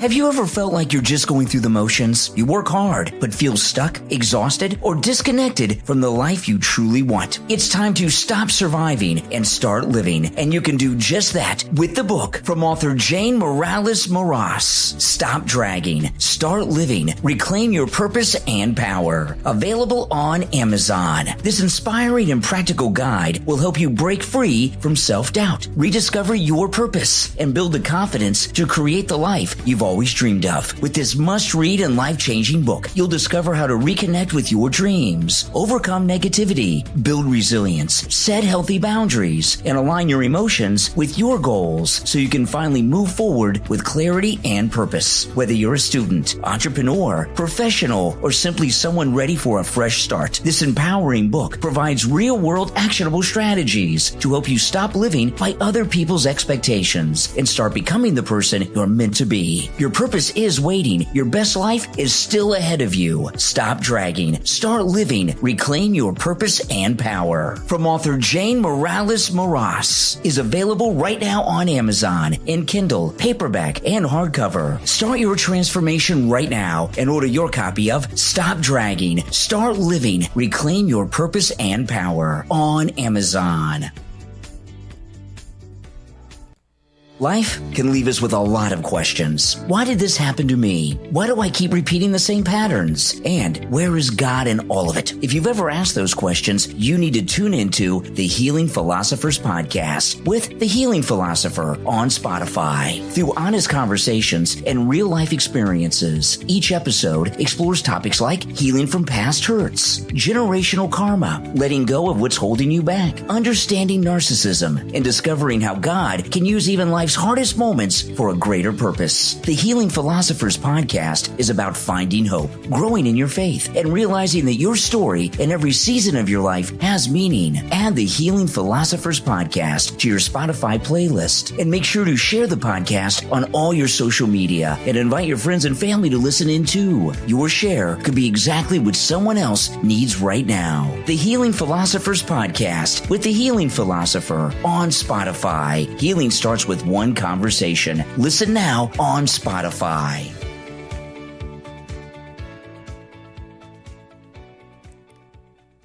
All right, we'll be back in... Hold on. We'll be back in 20 seconds. All right, got a lot to cover here. If you're on hold, hang in there. Oh, my goodness. Big news day. Lots happening, lots happening. All right, 15 seconds.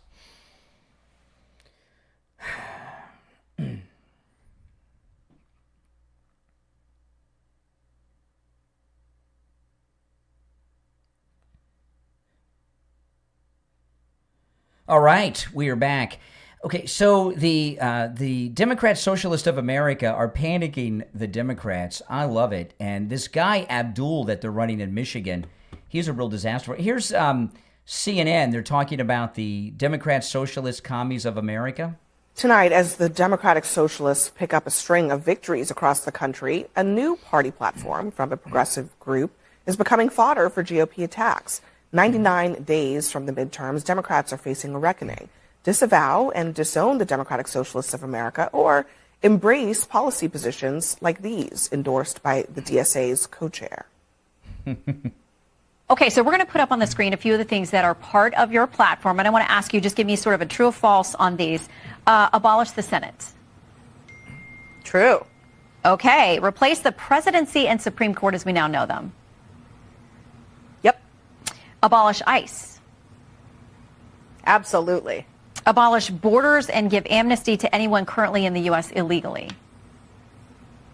As a long-term plan, yep. Defund the Pentagon. Absolutely. Abolish prisons, at least in large part. Yeah, again, that as part of a long-term program, yeah. Okay, so no prisons. Government or public ownership of most large corporations. Yeah, absolutely. Okay, so if you're abolishing the Senate, you're abolishing the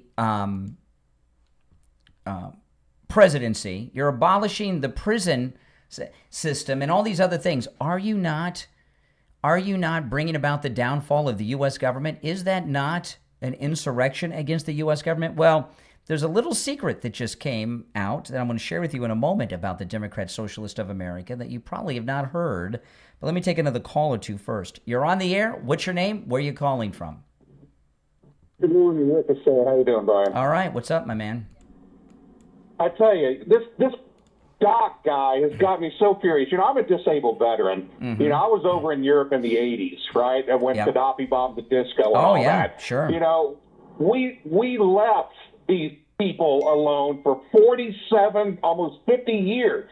And that's why they did the bombing in the barracks in Beirut. That's why they killed a lot of our service members. That's right. Because we kept leaving these a-holes alone. Mm-hmm. And how stupid is he to say something like, how is he going to get to them? Well, how did they get to Lincoln? How did they get to Kennedy? How did they get to Ronald Reagan? How did they get to Donald Trump? What? Wake up, you stupid guy from Texas, man. He is pissing me off.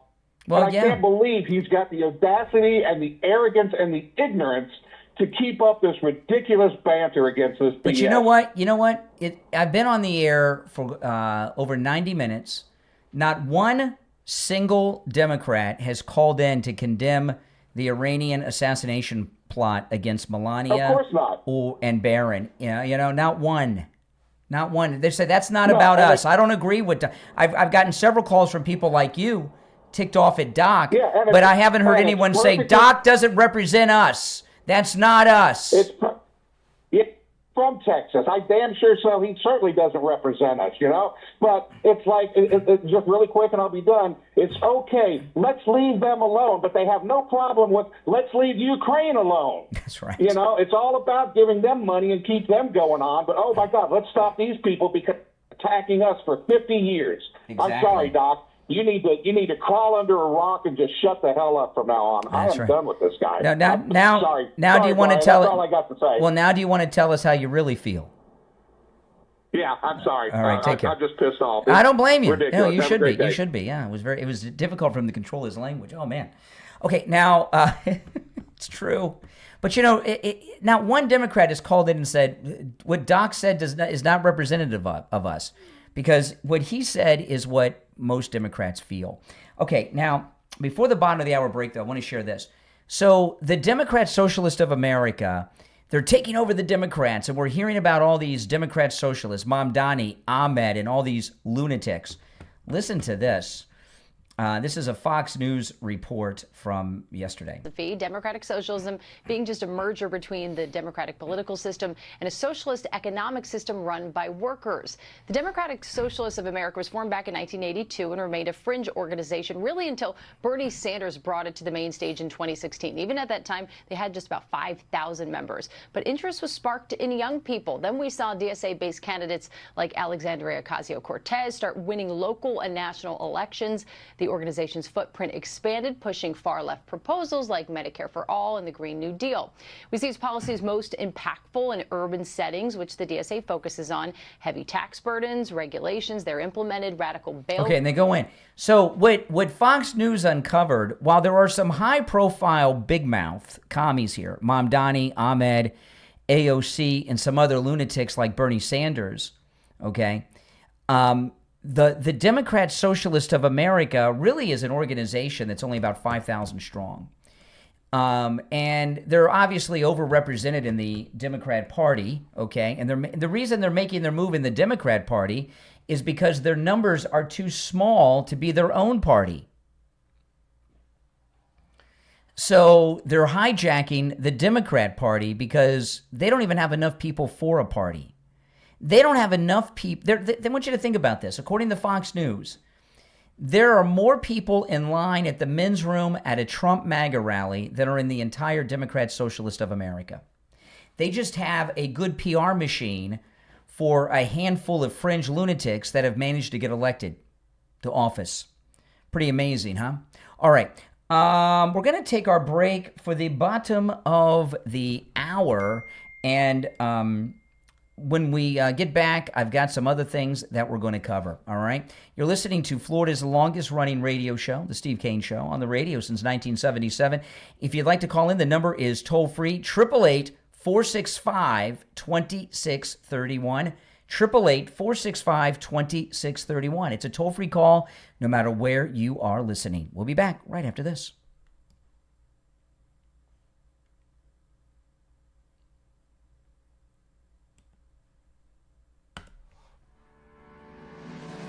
Are you retired and wondering what comes next? Your experience still has value. Your passions, hobbies, knowledge, and skills could become the foundation of a profitable online business. At retirementprogram.org, you'll discover a practical internet marketing strategy designed to help everyday people just like you create additional income from what they already know. With retirementprogram.org, you'll learn how to build your very first website, even with no programming experience. Discover the basics of getting your website found on Google. Learn to attract targeted visitors and turn that traffic into revenue. This free step-by-step guide explains how to choose a topic, create useful content, improve your search rankings, and explore proven ways to make money online. Retirementprogram.org isn't about getting rich overnight. It's about investing a little time each week to build something that can grow over time and provide an additional source of income during your retirement. Your dream career may not be behind you. It could be just beginning. Visit retirementprogram.org today and get your free guide, and share the link on all your social media so your retired friends can join in too. That's retirementprogram.org.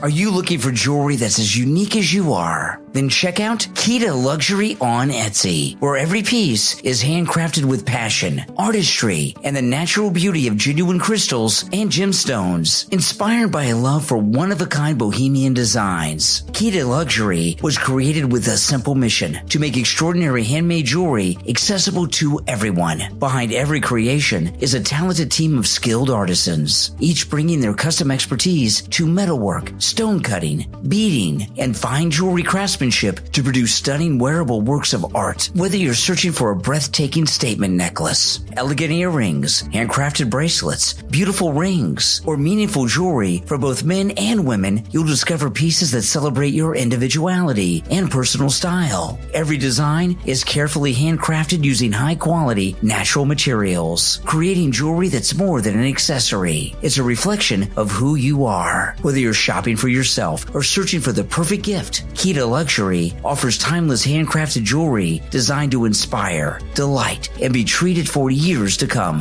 These healing crystals are some of the best healing jewelry on Etsy. Visit KetaLuxury.etsy.com. That's KEETA luxury.etsy.com. KetaLuxury.etsy.com. Handcrafted jewelry that tells your story. KetaLuxury.etsy.com.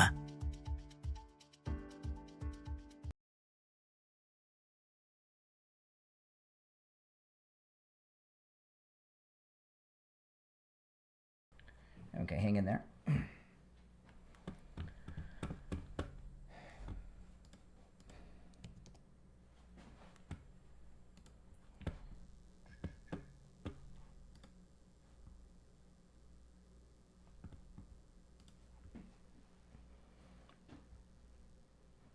All right, and it's time to check in with Attorney Barry Siegel from the Siegel Law Group. Attorney Barry Siegel, what do you have for us this morning? Yeah, good morning, Brian. Well, we are on the verge of, the last week of July, and then coming into August, and that's when a lot of the kids are going off to college. A lot of new college students, new freshmen, and you know what that means? That means they're either still 17, about to turn 18, or they just turned 18. And what that means is, for all of you parents who've been able to make the decisions for your minor children from the time they're born till now that they're 18, it's not, you don't get the opportunity to make decisions for them automatically. You need to create legal documents, or they need to sign legal documents allowing you to make decisions for them. They need a power of attorney, and they need the healthcare documents, so that if something happens while they're away at school and you need to be able to make a decision for them, you're still able to do so. So we do, especially at this time of the year, we do a lot of the college planning. It's really just the powers of attorney and the healthcare documents that people need. But for those just turning 18, when they're going away to college, it's a great time to get this done. So you don't ever have to worry about if anything happens, you're able to make decisions. You still have the authority. You don't have to worry about it at that point. Yeah. So that's our college planning program. And if you have children getting ready to go to college, you should be calling us to get their powers of attorney and their healthcare documents set up. And those will be behind you, and you know that you have the authority to handle any situation that comes up on their behalf, just as if you did before they turned 18. Yeah, that's one of the most difficult times as a parent, is when you realize you don't have any rights anymore, right? And your kid's off, and you have no, and these things are very, very important. And I also want to highlight, because this is the last week of July, which means this is the final couple of days that Attorney Barry Siegel at the Siegel Law Group, you're offering $1,000 off when it comes to the trust planning. And this is the last week. This is a special that Attorney Barry Siegel is offering for America's 250th anniversary, which was July 4th, of course, but it's 250 times 4, $1,000 off. So give the Siegel Law Group a call. When you call and schedule your no-charge in-office consultation, make sure you mention the discount then. It's 855-FLA-3782, 855-FLA-3782, and online, SiegelLawGroup.com. All right, Attorney Barry Siegel, we'll talk later in the week. All right, Brian, thank you. All right, take care. Yeah, all right, so getting back to the primaries are coming up for big parts of the country, right? I was talking about Mike Lindell's primary. Mike Lindell's 9 points ahead of the second person in the Republican primary in Minnesota. Our primaries are coming up in Florida next month. And the court ruled that fish sticks can stay on the ballot. I'm fine with that. That's fine. I'm behind Byron Donalds, and him and the lieutenant governor and whoever that other guy is, they can battle it out. But Byron Donalds is going to win that. But this Michigan Senate primary is one I've been looking at a lot because we've got this very bad guy that he thinks he's the next Mamdani / Obama, Abdul El Sayed. Pretty crazy, and things are starting to fall apart. They just had a debate at the eve of the primary in Michigan, and local reporters are asking him real questions. It turns out that Abdul in Michigan owns property in Muslim countries. What would you say is, including the UAE, the highest valued asset in your possession right now? I don't know. I don't sit here and think about it. And I'll just tell you that, people are going to pay attention to, just properties that... First off, he doesn't know what his highest valued asset is. Who out there does not know what their highest valued asset is, right? Give me a break. Even Donald Trump, who owns so much, believe me, he knows. Probably, is Mar-a-Lago the highest valued asset? I don't know, but here's Abdul. What would you say is the highest valued asset in your possession right now? I don't know. I don't sit here and think about it. And I'll just tell you that, people are going to pay attention to, just properties that literally my wife's family inherited. Okay, see, now, the reason this is important is for a couple of reasons, okay? Because a lot of people say, well, who cares? President Trump owns property in other countries. Why are they giving Abdul a hard time? Well, I'll tell you why. Abdul is one of these 5,000 Democratic socialists who's talking about wealth inequality, and the rich have everything, and the poor we need to take from the rich. And it turns out it's very easy to support a communist redistribution of wealth in the United States when all your wealth is overseas, like property in the UAE, in a Muslim country. So he wants to redistribute everyone's property, but his property is in foreign Muslim countries. What would you say is the highest valued asset in your possession right now? I don't know. Like, I don't sit here and think about it. And I'll just tell you that, like, people are going to pay attention to, like, just properties that literally my wife's family inherited and then put in their and all of their kids' names and then sold. And people are out here being like, oh, well. And I wonder why they're so focused on foreign properties with somebody. Because you're Muslim and you own property in Muslim countries, and it concerns people that maybe you have some loyalties to some of these other countries. That's why, Abdul, if you want to know the answer to that, it's a good question. And then put in their and all of their kids' names and then sold. And people are out here being like, oh, well. And I wonder why they're so focused on foreign properties with somebody with a name like mine. Do you think it might fit within a well-worn trope? I don't know. A well-worn trope. See, if you dare question him, he's calling the reporter a racist. Okay? He's calling the reporter a racist because they're calling him out on his BS. Here's a clip of Abdul in the debate last night.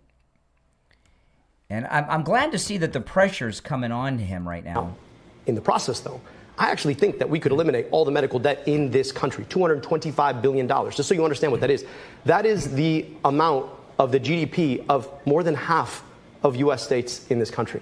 So on day one, I want to offer medical debt relief to everybody. I think we could get bipartisan support to do it, and I'd love to get that done. And let's start working through Medicare for All, and then let's make sure that we can get money out of politics so the big pharmas and the big insurances of the world aren't in the way when it comes down to finally getting this done for all Americans. Okay, so a couple things about this. You know how you could wipe out the medical debt? How about cutting off all the Democrat Medicaid fraud going on, right? The Somali pirates of Minneapolis with the Leering centers, the Democrats in California with the hospice cares without any patients, all that stuff. Then we could eliminate all the debt.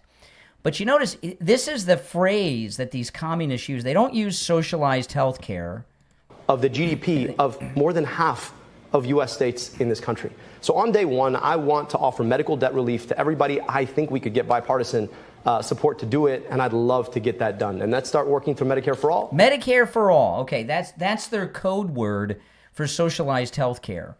And, in President Trump's second term, I learned something about socialized health care in other countries. They always point, whenever but notice how they change the names of everything because, Obamacare, socialized health care, all that. So it's not popular. So they changed the name, Medicare for All, Medicare for All. And I'm uninsured, but in 10 years, I will have health insurance. It'll be Medicare when I qualify for Medicare at the age of 65. Can't believe I'm going to be 65 in 10 years. Oh, my goodness. I know. Hey, it happens to all of us. But I learned from President Trump why socialized health care works in Canada and in England and these European nations. Do you know why it works? Why does socialized health care work in Canada, England, and the other nations of Europe? You know why? Two things. One, they don't pay for their own national defense. We pay for it. They don't pay their NATO dues. We pay them. This goes for Canada, by the way. And the tariff imbalances. And what we learned from President Trump is that here in the United States, we are paying for the national socialized health care of Canada, England, and all of Europe through the tariffs and them not paying NATO dues. And they don't have standing armies or navies or air forces anymore. They got enough people for a parade. That's about it. And that's why it works. And that's why it wouldn't work here, because no one's paying for our defense. No one's paying our NATO dues. We're paying for ours and everybody else's. But I've noticed in the last day that Abdul here in Michigan that things have been getting, he's been getting pushed quite a bit.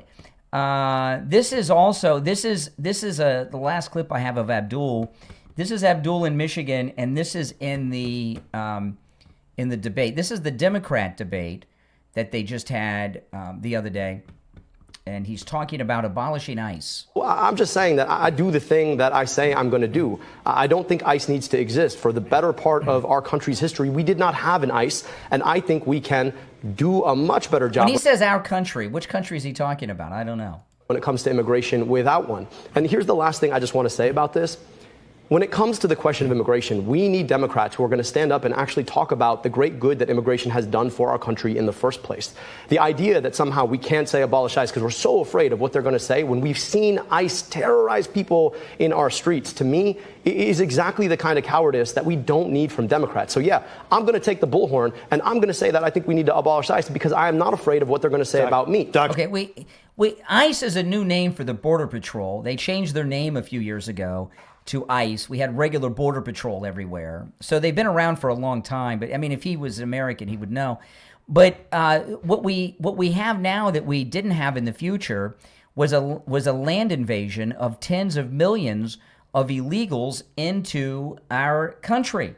And that's why we need them to do what it is that they are doing. And I'll tell you, if you have an air conditioning system that is blowing hot air, if your AC is running all day and never shuts off, if you have rooms in your house that no matter what you set your AC unit to, they're still hot all day, you need to call Sloman's Central Air Conditioning and get yourself a new AC unit. And Sloman's Central Air Conditioning can do that at a price that is so affordable with all kinds of bonuses. Listen to this.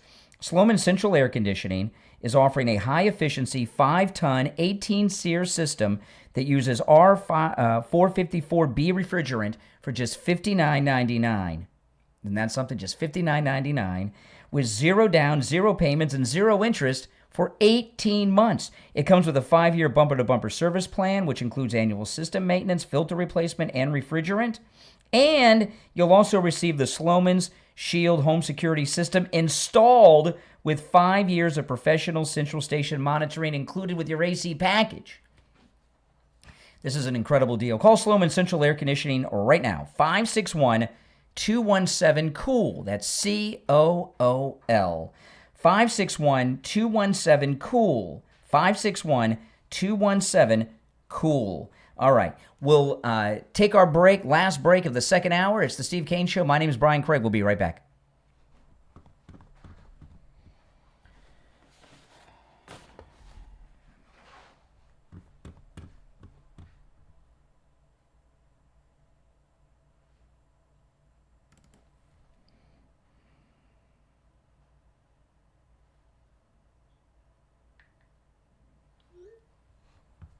Okay, hang in there, guys.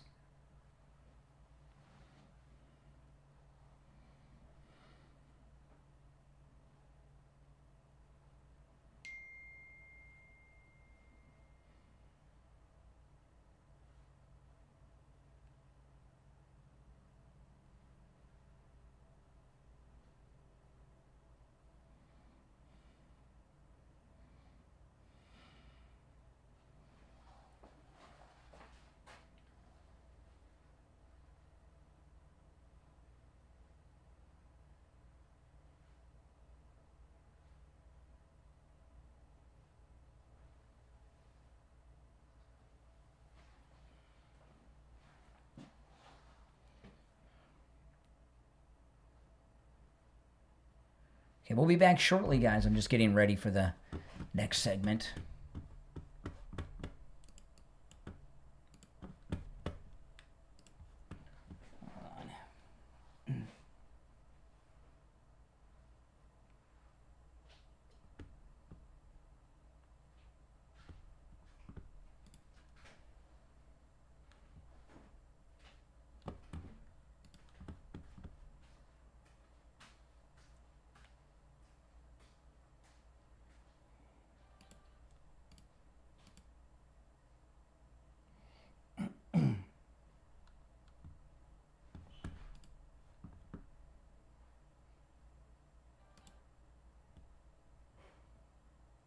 Hang in there.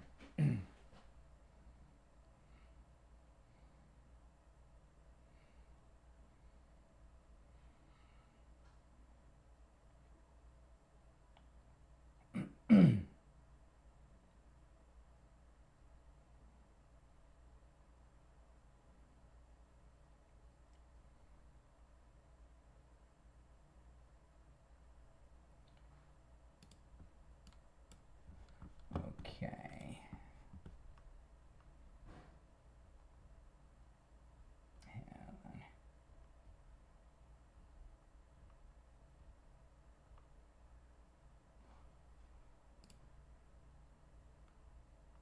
Okay.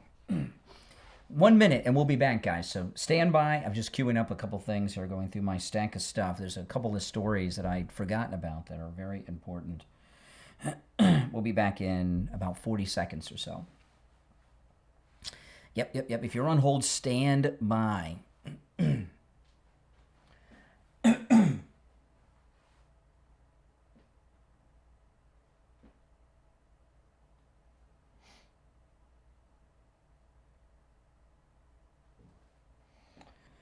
30 seconds.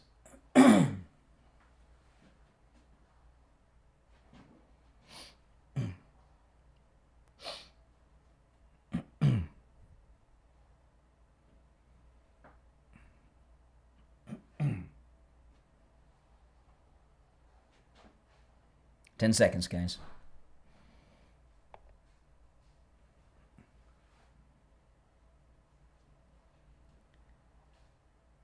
Welcome back, everyone. I'm Brian Craig. You're listening to Florida's longest-running radio show, The Steve Kane Show, on the radio since 1977, celebrating 49 years on the radio. You know, I was reading in the local news yesterday, something happened here in Palm Beach County I was not aware of. You know, ICE just completed a 4 or 5 day massive deportation operation in Palm Beach County. I didn't know about it till after it was over, and that's a good thing. And I was reading an article about it yesterday. It was a pretty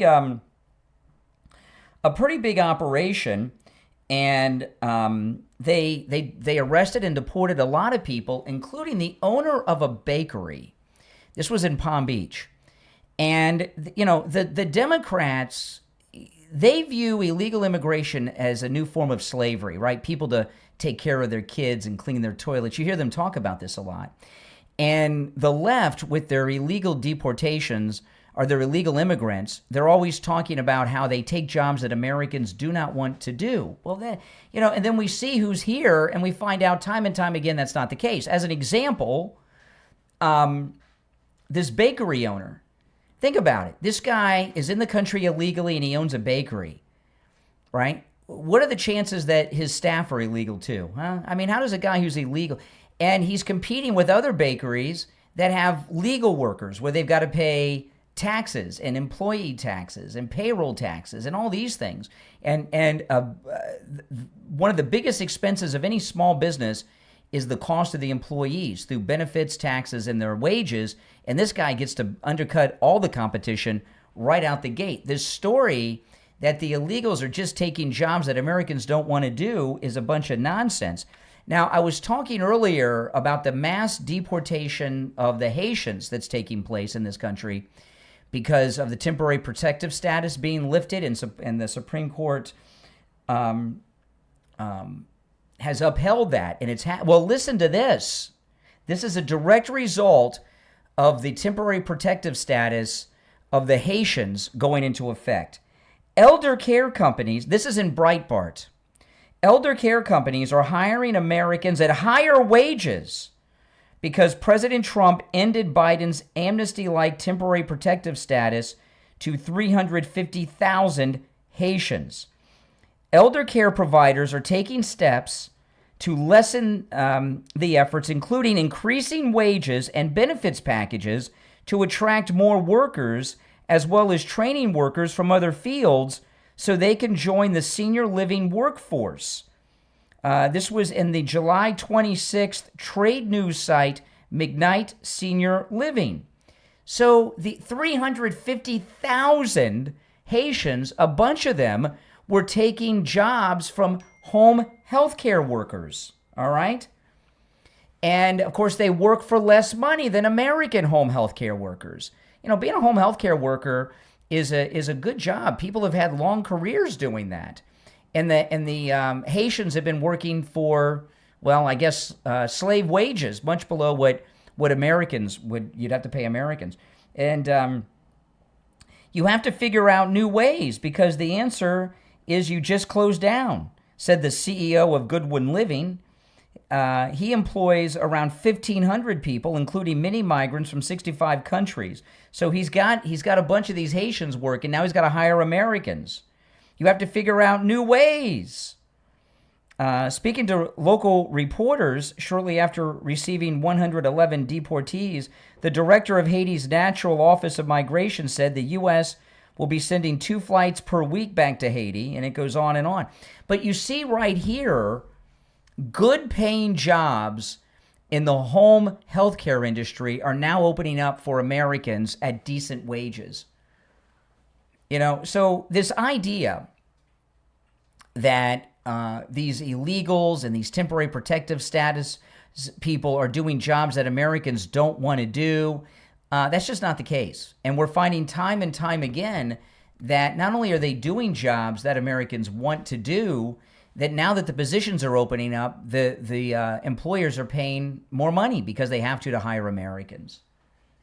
It's really amazing. You know, there's so many people out there, and it's really sad because you look at the pressure that Otto Penn Biden's administration put on this country, on the job market and the rental market.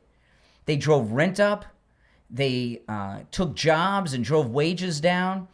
And in Trump's second term, every deportation of an illegal is a job created. Every temporary protective status person deported is another job created. And that's what we're seeing here. It's absolutely amazing. And he never gets the credit for that. And you got to wonder how many people have just stopped looking for work because they couldn't find it.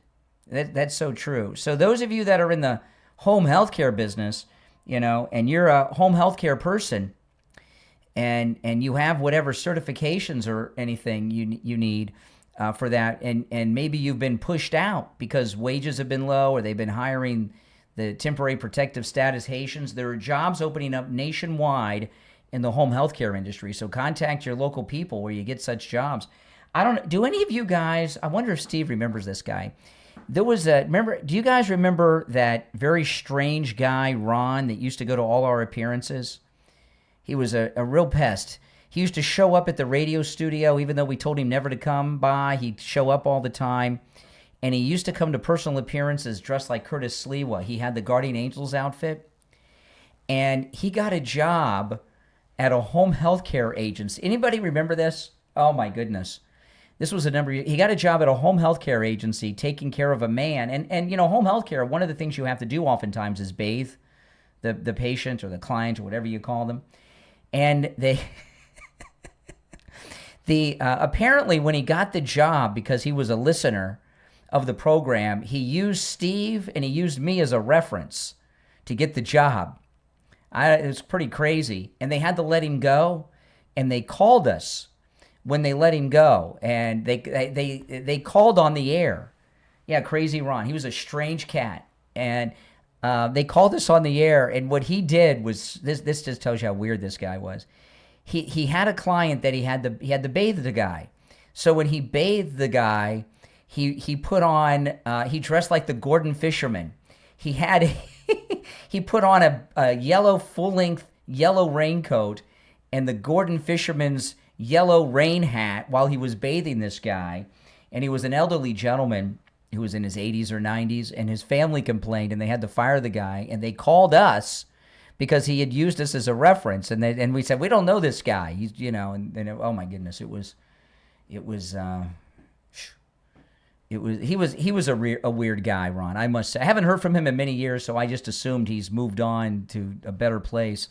But but President Trump has just opened up thousands upon thousands of good-paying jobs in the home healthcare industry, and he gets no credit for this. Look at all the trucking jobs he's opened up, right? I'm hearing the trucking schools are opening up now for new students for the first time in a long time. There are so many jobs created just by the deportations. I was watching a guy online. Let me see what time is. Is there time? What time is it exactly? Okay, I just got a minute here, but I was watching a guy on X this morning. He's a construction worker in Orlando, and he runs heavy equipment. And he was complaining about how his wages are so low. Well, the reason is his wages are low is because he's in a former sanctuary city, the Orlando area. And even though there's been mass deportations, there's still a lot of illegals on these construction sites. And if he wants to get his wages up as a heavy equipment operator in construction sites, he needs to start calling ICE and telling them about all the illegals on his job site. And this guy was, of course, blaming Trump for his low wages on the construction site, but in fact, it's the liberals with the illegals. Now, I want to ask you this. I want to talk about life imaging. Has anyone in your family had cancer or heart disease? Well, what does that mean for you and your health? You know, I was talking yesterday that my parents are healthy, but my mother, who was adopted, she tracked down her birth mother and found out that she had many other siblings with her birth mother. They all died of heart attacks. And my mother's family has a long history of very severe heart disease. And that was one of the things I had in the back of my mind when I went over to Life Imaging for my heart scan. Give Life Imaging a call for your free heart scan now with a few minimum requirements valued at $699. From your cell, call pound 250 and say free heart scan. You'll be connected in seconds. That's pound 250. Just say free heart scan. You'll be connected in seconds.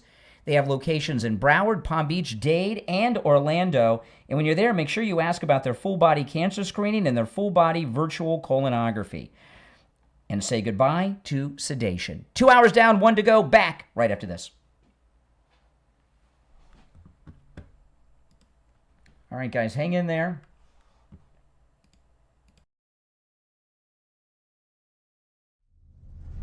Our world is filled with confusion, deception, and uncertainty. Where can you turn for the truth? Bible Prophecy and Truth is a Christ-centered ministry dedicated to proclaiming the gospel of the Lord Jesus Christ and shining the light of God's Word into a world darkened by deception. Discover powerful videos that explain what the Bible says about salvation and what you must do to be saved. Explore fascinating teachings on Bible prophecy, the rapture. There's also an in-depth creation versus evolution study that will strengthen your faith and deepen your understanding of Scripture. And that's just the beginning. Whether you're a lifelong believer, a new Christian, or simply searching for answers, Bible Prophecy and Truth offers biblical teaching rooted in God's truth. Visit videos.prophecyandtruth.com. That's videos.prophecyandtruth.com and discover the truth, strengthen your faith, and grow closer to Jesus Christ. Videos.prophecyandtruth.com.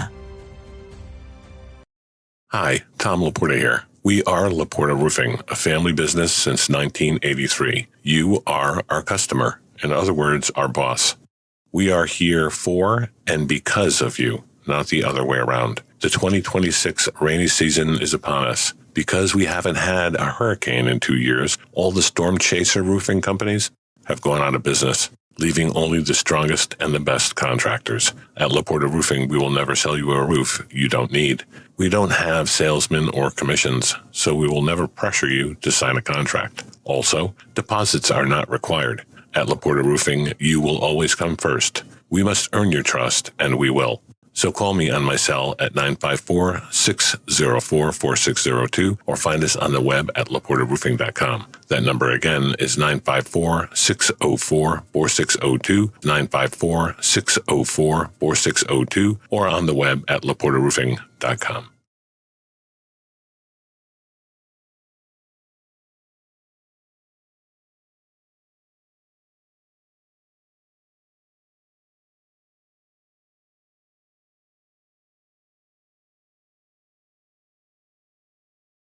Careful. Okay. Just under a minute. We'll be back. Hang in there. But no, I want to. It's something I talked about earlier, but I'll recap it. But I'll tell you on the air. Okay.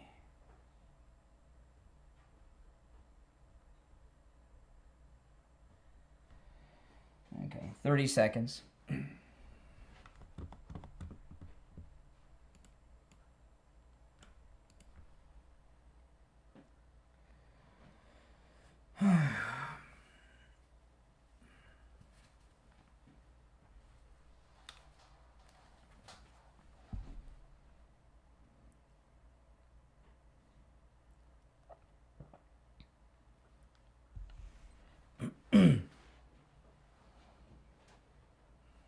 Nope, you did. Oh, no, you're not. Okay. All right. We're back. It's the Steve Kane Show. The 8 o'clock hour has begun. I'm Brian. Steve, you with us? I'm always ready to go. All right, okay. The 8 o'clock hour has begun. I've covered quite a bit today. You're welcome to call in about anything I brought up so far, but I want to recap what I began with. There has been an Iranian assassination plot against the First Lady, Melania Trump, and Barron Trump. It was just revealed and broken by the New York Post. It's been covered in many other places, and this is one of the worst. I'm going to tell you about it in a moment, and I'll give you the details of this plot, which still could be in play, Steve. This is it very well could still be in play, but this is just in the last couple of weeks. Iran has had assassination plots against Melania Trump, the First Lady of the United States, the president's son, Barron Trump. 2 weeks ago, the Iranians had now think about this now. 2 weeks ago, the Iranians had another plot against President Trump. Remember, to shoot down Air Force One in Turkey, Steve? Remember that? He had to change planes? Yes. About 3 weeks ago, the Iranians had a plot against Ivanka Trump. They caught a terrorist, an Islamic terrorist was arrested in Turkey who's made a career out of blowing things up in the name of Islam. And he was captured in Turkey trying to get passage to Miami, and he had the plans to Ivanka's Miami home. He was going to blow up Ivanka's home with her in it, with her children, and her husband, Jared Kushner. And by the way, that's not including the assassination plot in the last couple of weeks against Don Jr., because that was just a liberal Trump derangement syndrome sufferer. But we've had, in the last 3 weeks, let me count, from the Iranians alone, all right? Just let me keep track. And those of you on hold, stand by. There's been an Iranian assassination plot against Melania, Barron, the president, Ivanka. How many kids does Ivanka have? 3, right? Plus Jared Kushner. So we have at least 8 Trump family members that the Iranians have been trying to kill in just the last month, okay? I don't know what it's going to take, Steve, for these Democrats out there to change their tune on Iran. Why would the Democrats care? Steve, we've got 8 or 9 Trump family members targeted by Iran. And you think that bothers the left? Well, I know it doesn't, because the first call I took today was from a liberal blaming Trump for it. And I've gotten a lot of calls on this today, not one liberal condemning it. Now, the plot on Melania and Barron, this is a bad one. The Iranians they didn't send someone over here. They put out a video. This is detailed in the New York Post, guys. So this may be in your New York Post you have this morning, Steve. But, in my lap. Okay, I don't know if it's in your edition or not, but the New York Post detail, and this is being reported in many other places, but the New York Post detailed it. The Iranians put together what could only be described as an instructional video. It's in their language, but it's subtitled in English. And it's calling on Muslims in America to do it, and it gives out instructions, including locations where the First Lady regularly shops in New York and elsewhere. And I'm not going to get into any more details than that, but it is this could still be in play, because this is one that's just out there calling on Muslims in America to rise up and do it. And if you guys remember on Friday's show, Open MAGA Mike Friday, one of the first calls I took was from a woman who called in, and she was very upset at Melania because she hasn't seen her at appearances lately. And she didn't go to the correspondence dinner the other night. Now we know. And to my knowledge, this is the first assassination plot against a first lady, and these other ones are the first assassination plots in history of a sitting president's children, grandchildren, and a son-in-law.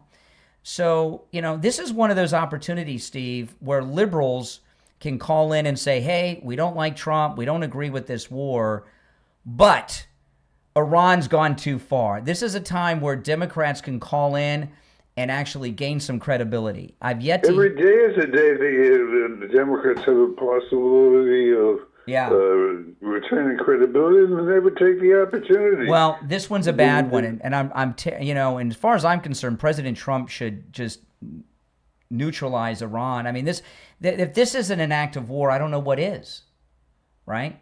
Okay, so that's a lead story. All right, you want to take some calls? Sure. Okay, the number to call in is 888-465-2631. You're on the air. What's your name? Where are you calling from? All right, once, twice. All right, you missed your chance. All right, we'll try another one. You're on the air. What's your name? Where are you calling from? It's me again, Brian. Ronan Lee, bro. I have no idea who you are. Okay. Can you speak up a little bit? What's going on, bro? Can you? Yeah. How's it going? How's it going? It's going. What's on your mind? Okay. So, we can talk about anything, right? No, but let's see what you got. I just want to kind of throw some. I want to throw something out there. I think one thing. Let's start with something we agree on. I think we both agree that communism is bad. Can we agree on that? Yes. Go ahead. Okay. Okay. So remember, it's only a 2-hour show, 3-hour show. Yeah, and there's only 51 minutes left. I get to the point. Cut to the chase, exactly. Why are we trying to be purists for one form of government instead of just taking the best out of all of them? Because we have the best system of everything. America's number one in everything because of our system. And we don't need a bunch of third worlders from Haiti or Uganda or Somalia telling us how to run the largest economy and the freest economy in the world based on their standards. Your call very much. An interesting point you raised. We're bankrupt. But not interesting enough to stay with this call. Well, we're not bankrupt. You're bankrupt, morally bankrupt. That's for sure. Well, oh my goodness. Oh my goodness. Gee whiz. What's with this group? Of what? Our listeners? Well, the callers so far this morning, I guess, coming up, they're probably hungover, I guess. From what? What would they be hungover from? The weekend. Well, it's Tuesday. They still hung. They must have been really drinking. Depends how much you've been drinking. I guess so. So today begins the. Hold on a second while I answer these lines coming in. Today begins the couple of day funeral and memorials for Lindsey Graham, and he's lying in state today. Tomorrow's going to be I don't know if it's officially a state funeral. Is it a state funeral when a sitting senator dies? I don't know. But the president's going to be eulogizing Lindsey Graham, and Lindsey Graham's sister, who's now the senator, yesterday said her main focus is passing the Save America Act. So Thune's in some real trouble. James Woods gave an interview yesterday. James Woods, the actor, Steve? Absolutely. I love James Woods. He's like one of the greatest American actors ever. Excellent actor. But he had a question for John Thune yesterday. Who is paying you? Right? Who is paying you? Over 80% of Republicans support the passage of the Save America Act. Over 70% of Democrats support passing it. So who's Thune working for?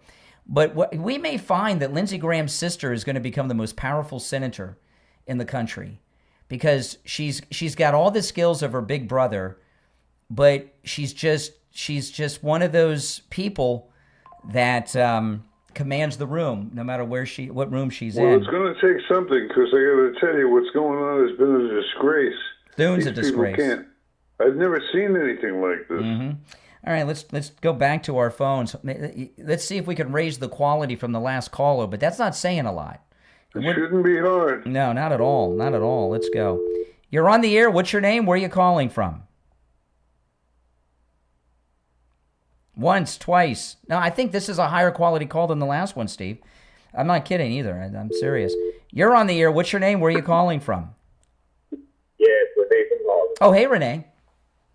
I wanted to remind your racists that it was the United States of KKK USA that took out Mossadegh in the first place and put in the Shah.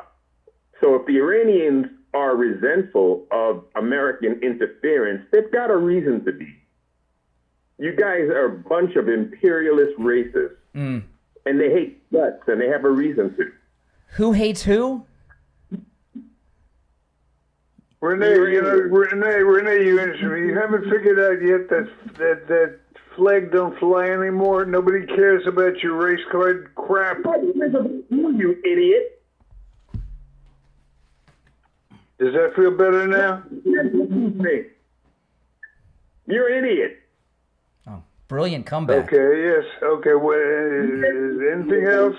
Anything else before I say, get off the phone, stupid? Jesus, what an idiot.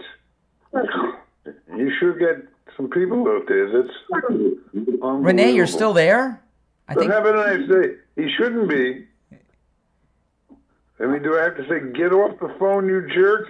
You can do, because you can't talk to me. Yeah, well, and we don't want to. Oh, my goodness. When you got nothing to say, NTS, nothing to say, goodbye. You know what happened to him, Steve? When you told him that the race card doesn't work anymore, that was just like a shock to his system. He didn't know what to do with that. He couldn't deal with that. That's a really, he's a sad guy. And I'm starting to think that he's not in Harlem. I think he might be, I was talking about this yesterday, Steve. I don't think he's in Harlem, unless Bellevue is located in Harlem. Where in New York is Bellevue, the mental? By the way, I have a question to you. Do you know anything about, I've got a friend coming in town who's Muslim. What? And they asked me if I would scout for the weekends, I guess it's the weekends, to find out, I wanted to attend a Muslim service. You're kidding me. You're kidding me, right? Why would that surprise you? We used to talk to Walid Ferris from the Islamic Council. Defamation League. You have a Muslim friend? Yes. How do you, what's your relationship to this Muslim? Well, I want to keep that off the record. Really? But what do you know about Islamic? I know that that's not usually a place where Jews. I would recommend Jews not going there. Well, are Jews welcome? Are you asking me if Muslims are tolerant? I'm asking, yes. I would say based on what I know is that the Muslims are threatening the life of the First Lady and the First Family. And do you ever remember getting a call from a Muslim on the air? We have one Muslim guy who calls us on occasion, Taj. You figure there are any out there that other than Taj? I know that I would not go to a mosque. I would not enter a mosque. Well, I'm surprised. Why would you want to do that? Are you serious? To learn. Learn. What? You have my nothing. Sister's in town. My sister's in town. We discussed a lot of things. We were talking about Islam versus Christianity. There's no verses. There's only one. It's Christianity, Steve. Jesus. Well, whatever. We were talking about it, and last weekend I went to the Calvary service. And well, that's good. Well, that's good. That's a Christian church. That's but to me, there's no bad because I want to learn. There's nothing to learn. There's nothing to learn, Steve, at the mosque. Well, can you answer the question? For example, because can't remember a call from an Islamic person, it doesn't mean that we don't have Islamic listeners. You don't think we have? I don't know. Are you really going to go to a? You're really going to go to a mosque? Absolutely. Why wouldn't I? Okay. Wait, what are you saying? You don't think it's safe? I wouldn't. No, I don't think it's safe at all for a Jew to be going to a mosque. And no, I don't. Well, let me make a statement and see if you agree or disagree. I don't know, which is one of the reasons I want to find out. But what I envision is the fact that they would welcome non-Islamic people. Yeah, you're gonna wear your MAGA hat, your "Make America Great Again" hat when you have to take it off inside the church. No, I mean that's funny, but we're talking about a serious issue, and I would bet they would have I would be shocked. I would be shocked. I think they would welcome the opportunity to have a chance to discuss their religion with the non-believers. I don't think we have Muslims in our audience, except maybe Taj, who calls like once a year. No Muslim. Wow. No, really? Are you not thinking about becoming Muslim? Are you? No. I'm just thinking about learning. There's nothing you can learn from them. There's nothing to learn there, Steve. Nothing. Nope. There's nothing to learn there. My guess, and it's only a guess, but my guess would be that they, like Christians, that they come in all degrees of orthodoxy. That some are more religious than others. Nope. Nope, they don't. They're all like the same. They're about assimilation of us into their way of life. Yeah, Well, they're not into that. Muslims are not into diverse. Listen, Steve, we got a break. We're late for a break. Everybody, you're saying that the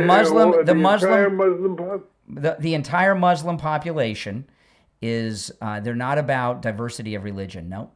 And they don't welcome non-believers in. They're not interested in converting anybody. Oh yeah, they want everybody to convert to Islam. Well, that's the Steve, horse of a we're different late color. for the break. I'm going to put you on hold, and then we'll take some more calls. All right. So let me put you on hold, and I don't even know what to say to Steve. You guys, I don't know. I don't know if Steve's serious or pulling my leg. I really don't.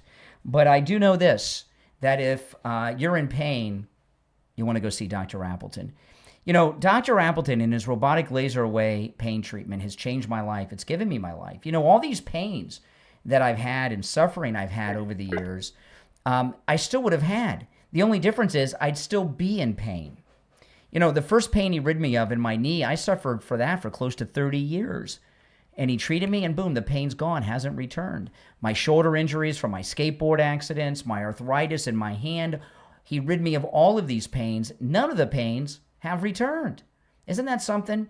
And the first time that Dr. Appleton rid me of pain, I don't know, did we hit the 4 or 5 year mark? Because Dr. Appleton's been with us for either 4 or 5 years. I'll have to check. But none of the pains he's rid me of, none of them have returned. And what I would be like if I had never met Dr. Appleton, well, I would be suffering a lot. I'd be in pain, or I'd be on drugs to mask the symptoms of the pain. Give Dr. Appleton a call and say bye-bye to your pain, too. The consultation is free and appointments are not necessary. Walk-ins are always welcome, even on Saturdays. 954-973-0710.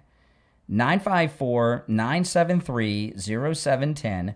954-973-0710. And online, AppletonCairo.com. We'll be right back. Okay, now if you're on hold, stand by. What do you guys think? Is Steve serious or pulling my leg? What do you guys think? Is he serious or not? What do you guys think? That's pretty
All right, hang in there. Less than 90 seconds. Just over a minute, actually. We'll be back.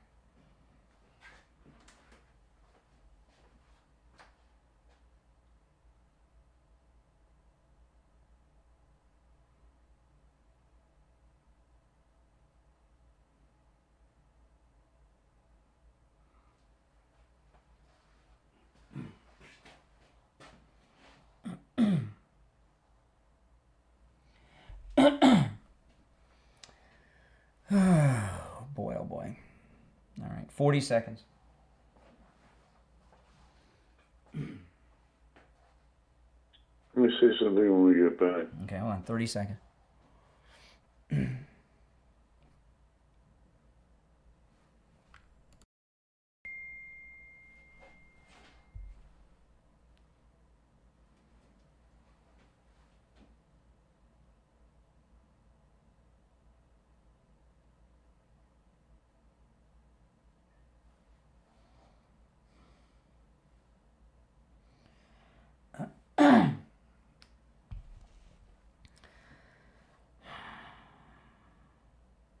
All right, we're back. Callers on hold, stand by. You back with us, Steve? Yes, I am. Okay. I'd like to spend the next half hour talking, taking calls from people of the Islamic faith and see if my intuitions are wrong. I mean, I believe there's, like every group, there are bad apples in every group, and there are nice people. It's a mix. You know, I want to tell you straight up, I don't know if you're serious or pulling my leg. I'm serious as a heart attack. If you really have, and I'll just, for people that are kind of new to the show, let me give a little background on Steve, okay? Steve's a Jew, and a number of years ago, you became a Christian, right? And it was you went hard. No, you're oversimplifying it. Well, we only here till 9, but okay, go ahead. Well, no, I'm saying, you know what a Jewish believer is? Yeah, a Christian. Well, they're different viewpoints, you understand. No, there's not. You're a Christian or not. There's not different viewpoints. Remember, I'm going to mention a blast from the past, Schiffer Hoffman. You remember Schiffer Hoffman? Schiffer Hoffman was not a Christian. She was not a. She was she was an Orthodox Jew. You're right. Yeah. No, there's only one, and you're Christian. You either accept Jesus or you don't. What about Jesus? Jesus was a Jew. Jew. Yeah. Yes. Yeah. And he believed it himself. He believed he was the Messiah, as were the disciples. I'd like to, since our time is limited, I'd like to hear input from the audience to see if I can get a handle on okay, now hold on. Let me one second. Hold on a second here. And I'm just concerned for you. I really am. I'm serious as a heart attack. I'm going to go to the phones. I'm serious as a heart attack. If you have a Muslim friend or family member, you want to take them to church and expose them to Jesus, Steve. Well, I mean, I did that this weekend. And did it work? Apparently not. They're taking you to the mosque. Oh my goodness. Inquiring minds want to know. All right. Let's go to the phones. You're on the air. What's your name? Where are you calling from? Julius. I'm from New Jersey. Hey. Hey, Julius. Yeah. Okay. He hung up. I don't know why. He called us and he hung up. All right. You're on the air. What's your name? Where are you calling from? Hi, Brian. It's Cece from Texas. Hey, Texas. Hi.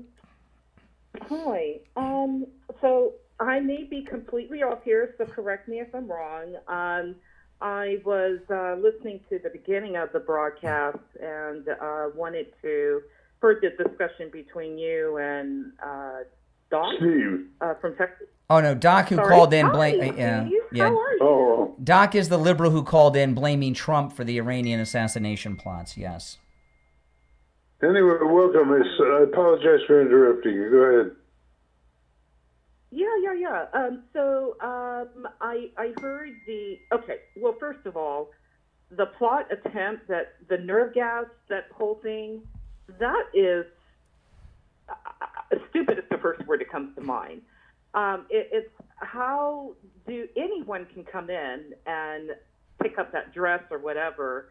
So I think they would be, and someone else could, if it really. Well, worked. listen, regardless, the Iranians, it just was reported, the Iranians put out this video calling on Muslims in America to rise up and commit this plot against the First Lady and Barron, okay? And if you notice, we haven't seen much of Melania lately. So Melania believes that these are credible threats. I thought she was scheduled or was recently at the UN on something to do with. She's done very few appearances. She wasn't at the correspondence dinner. She's been making very, very few, very limited appearances. And it's obviously a direct result of this Iranian plot against her and Barron. That may be, but if that's the best they can do, that's the first comment I want to make. That's ridiculous. I mean, well, it's easy for you to say. You're not the one that they're calling on Muslims. That Steve's going to go to this mosque, but they're calling on Muslims to do this in America, the Iranians, and they released a video in English subtitles that was an instructional manual. So it may be ridiculous to you, but you're not the one that you're not the one who's under threat. No. Okay, wait. I don't have to be under threat. I totally understand, Okay, hang on. Let me get my thoughts together. So it's very similar. Yes, when you're throwing things out there, you stir up the crazies, and they may not do exactly what you're saying, but they will do something. Knife stabbing, just like what's happening. All right, we don't need to go. We don't need to add to the instructional manual. Hey, listen, I appreciate the call. I mean, what the hell? What is going on the show today, Steve? Between you and our call, I mean, I feel like, did I have a head injury? Did I fall during one of the breaks and hit my head on the desk or something? Because I feel like I'm in another world right now. I don't even. Well, you are.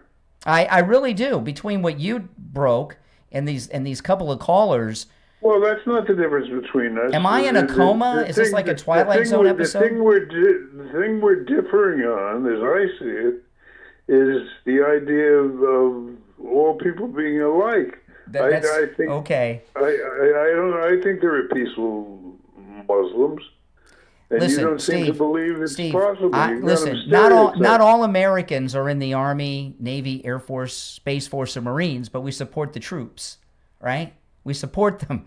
So not all Muslims are terrorists. I get it. Not all Muslims are in the Iranian Revolutionary Guard, but it doesn't mean that they don't support their troops.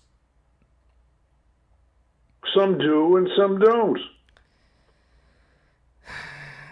Is that a shock to you? Well, I'm without words, Steve. Let me take another call and find out if I'm really because I may be.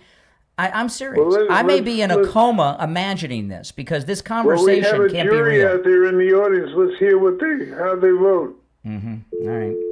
You're on the air. What's your name? Where are you calling from? Good morning, IB and Broward. Hey, IB. Hi, IB. Hey, old Steve, old boy, old chum. Hey, what is the guy running the Mother Muslim? What is his name again? I can't hear you. IB, you call a lot. And please don't take this personally, but your phone sucks. And every one of your calls, your phone sucks. No, and I can hardly understand you. And if you want to let him try. Go ahead. So get a better phone or get off the Bluetooth. Go ahead. His phone just disconnected. See, I told you, his phone's no good. It keeps cutting in and out. Steve, I'm going to take our break for the bottom. I took that last break late because you shocked me so much with your strange announcement. So I'm going to put you and everyone on hold. We'll take our break for the bottom and be right back.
All right, we're back. I'm Brian. It's the Steve Kane Show, Florida's longest running radio show. Am I back too? We're all back, Steve. I want to take a moment to talk about Jupiter Joe Thomas and annuities. Okay, now there's a commercial you may hear running sometimes. It's from one of our listeners. And he retired as a police officer, and he had a great pension. The pension was great back in like 98, 99 when he retired. And he's outlived the expectation of the pension, as many people do. People are living longer because of modern healthcare and such. So, you know, what happens is it's 2026, and what was a great pension in 2000 just isn't enough to get by. Well, he called Jupiter Joe Thomas. He's in annuities now, and now he gave himself a second pension. And it's his annuity income that's deposited into his bank account each and every month at the same time. And now he doesn't have a worry in the world. Call Joe Thomas and schedule your no-charge consultation. 561-743-0999. 561-743-0999. And online, jupiterjoe.com. All right, you want to take some more of these calls? Yes. All right, let's go. You're on the air. What's your name? Where are you calling from? It's Julius. Didn't you just call? Okay, yeah, your phone went dead. All right, go ahead, Julius. Can you hear me? Yeah, I can. Hello? Go. Proceed. Yeah. Yeah, I was going to ask about what you said about how Jews are not safe in Muslim countries. I would never go to a Muslim country. Nope. Like Morocco. Yeah, I'll never go to a Muslim country ever. I don't care. Albania. Yeah. All right. Yeah. And is this based on your feelings or actual statistics and facts? It's based on things like planes crashing into buildings, stuff blowing up, Islamic terror threats against the First Family. Yeah, they just arrested. In Turkey. They just arrested a guy in Turkey who was trying to get to Miami to blow up Ivanka's house in Miami. Mm-hmm. Tell me something. Do you think? So let me ask you this.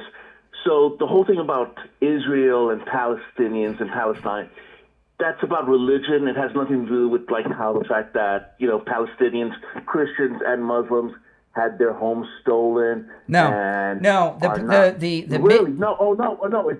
it doesn't really. Well, let me answer the question. You asked a question. You want an answer. The problem you have involving the Mideast peace situation with Palestinians. No. I'm asking specifically. See, this is why I won't go to Muslim countries. Look at what happens to them. I'm asking a specific question. All I'm here to do is see that everybody takes turns. Well, I'm very interested in what you have to say.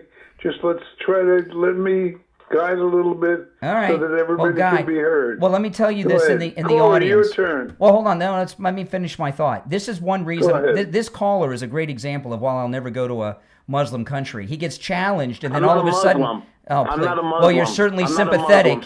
You're certainly sympathetic. I'm sympathetic with anyone who had their home stolen. Yes, after World War II, when it was declared that ethnic religious cleansing is a crime against humanity. Okay, so where are you calling from? Where are you calling us from? I'm calling from New Jersey, Dingaling. You're on, you're talking about homes being stolen. New Jersey used to belong to the Indians. You're on stolen land. Yes. You're going to give it back? It was stolen. You're going to give it back? I say, you know what? I'm all for the entire country being given back. Okay, that's good. That's good. This is what, have fun at the mosque, Steve. No. Yeah, now, with that said, in the post-World War II reality, who stole whose homes? The problem with that you're referring to... No, you're not answering the question. You're not answering the question.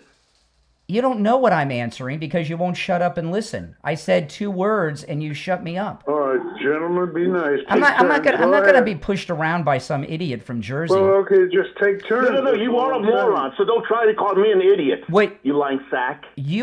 I don't have to call you an idiot. You're saying it yourself. You are a moron. Mm-hmm. You are a moron and a liar. Okay. Who stole whose homes in 1948? The problems you're describing It's not the Palestinians or the Israelis. It's Iran backing terrorism for the past 50 years. Stop that. We're talking about how it began. Who stole whose homes? No one that I know of. Yes. The Zionists stole homes from Palestinians. See, Steve? And then Steve, have fun at your mosque. Barred them from returning. No. Here's the love of Islam on the line. No. Don't try this crap with me, because the Palestinians included Christians who had their homes stolen. You know, you're supposedly representing the religious of peace, New Jersey. You know that, right? I'm not here to religion. I'm not appealing to any religion. Yeah, sure. There's also Palestinian You're advocating atheists. for the Muslims. So don't try this. You're advocating for the Muslims. No, I'm advocating for Palestinians. Palestinians. They're Muslim. include Palestinians are Muslims. Jews, No. Muslims, Nope. atheists, Nope. communists, Catholics. Nope. No. Who are you The to Palestinians. lie? The Stop lying. No, you are. One at a time. Israel funded Hamas. Let's be clear No, here. Iran funded Hamas. Yes, it did. All right, No, so, Israel funded I'm Hamas. going to jump in here, Brian. Hang up on the guy. Oh, thank you. He's Thank a you very good much. caller, but then it just got to be too much. I couldn't hear anything. Have fun at the mosque, Steve. There's the religion of peace right there. Well, I mean, you don't believe there are different degrees of orthodoxy in the Muslim religion? I don't know. Like Jews and It Christians? sounds to me, okay, let me, you want to take more calls? Well, I want to hear what you have to say. It sounds to me that you made a deal, that you took someone to church to expose them to Jesus, which is a great and glorious thing, but you made a deal in exchange, you're going to go to their mosque. You're proselytizing to somebody and you made a deal, okay, I'll go to your mosque, but you got to come. That's not the case. I mean, I didn't make any deals. It was suggested to me to think about it, and my initial reaction was no, and then I realized it might be very interesting to find out. Okay. I was trying to give you an out, Steve. Hold on, Steve. Hold on 1 second here. The phones are ringing off the hook. All right. Do you want to take Why do I need an out to keep an open mind? There's only one religion, Steve. It's Christianity. Jesus. That's it. That's it. Where are you going to church now? I go to the Catholic Church. My wife and I became Catholics. Okay. So I go to a couple of local Catholic church. Cool thing about being Catholic, you can go to any Catholic church anytime, any day of the week. It's all the same, right? It's the same message in all the churches every week. So it doesn't matter. You don't have to go to a specific one. But we're going to go to a break, okay? And we'll come back with the gold report, and then we'll take some more calls, okay? Sounds good. All right. I will put you on hold. And what a concerning discussion.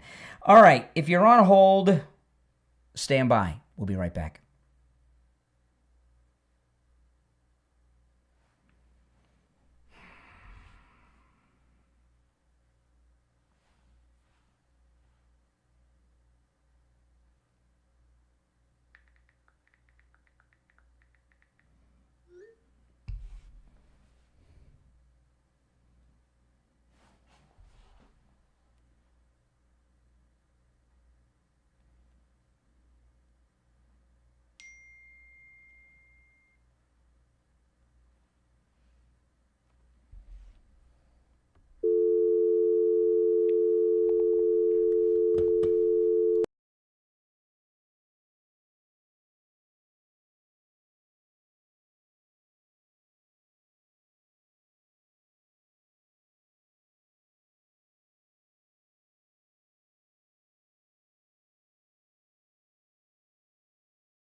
All right, we're back. It's the Steve Kane Show. I'm Brian Stevens here. It's time to check in with William Youngerman from the offices of William Youngerman Incorporated in Boca with today's gold and precious metals report. William Youngerman, how the metals looking today?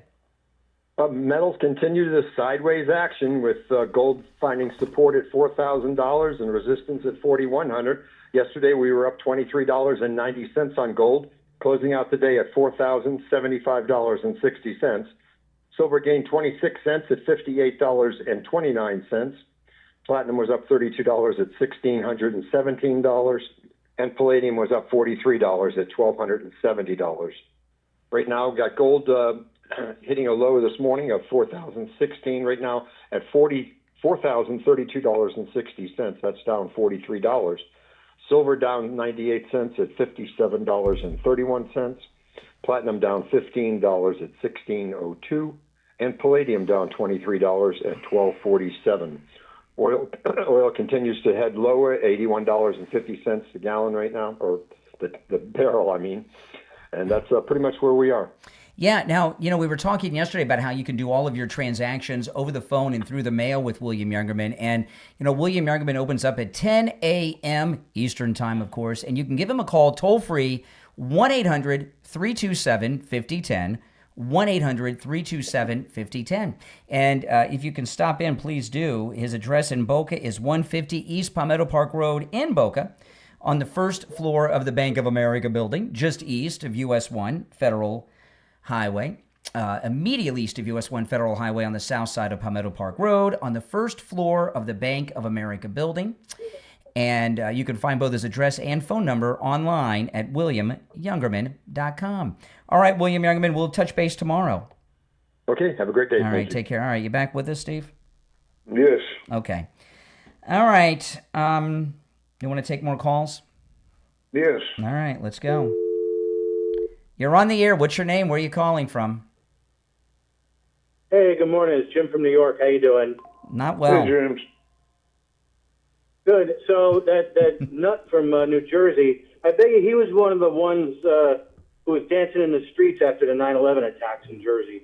You could tell that guy was one of these Islamic nutcases. Mm-hmm. But, Steve, I will disagree with Brian on one thing.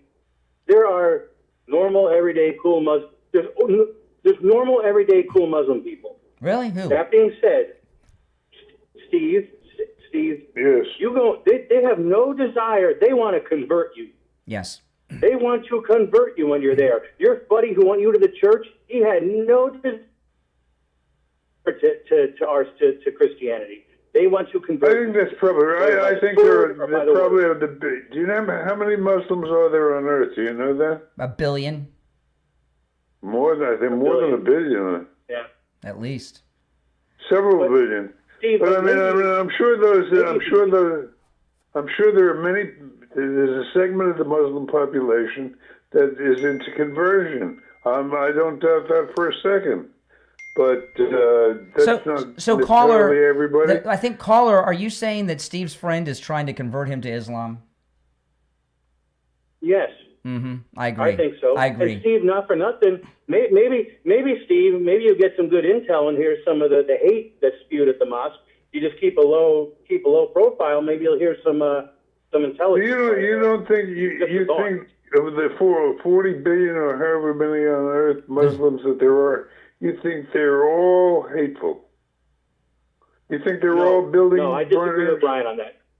Okay, well, all right. No, I do not think. But the religion is. But the religion is. But the religion is. Right, the religious fundamentals. It is. Yeah, that is absolutely right. So I don't know. I would be, Steve. I'll tell you. I mean, I don't. A segment of the Muslim.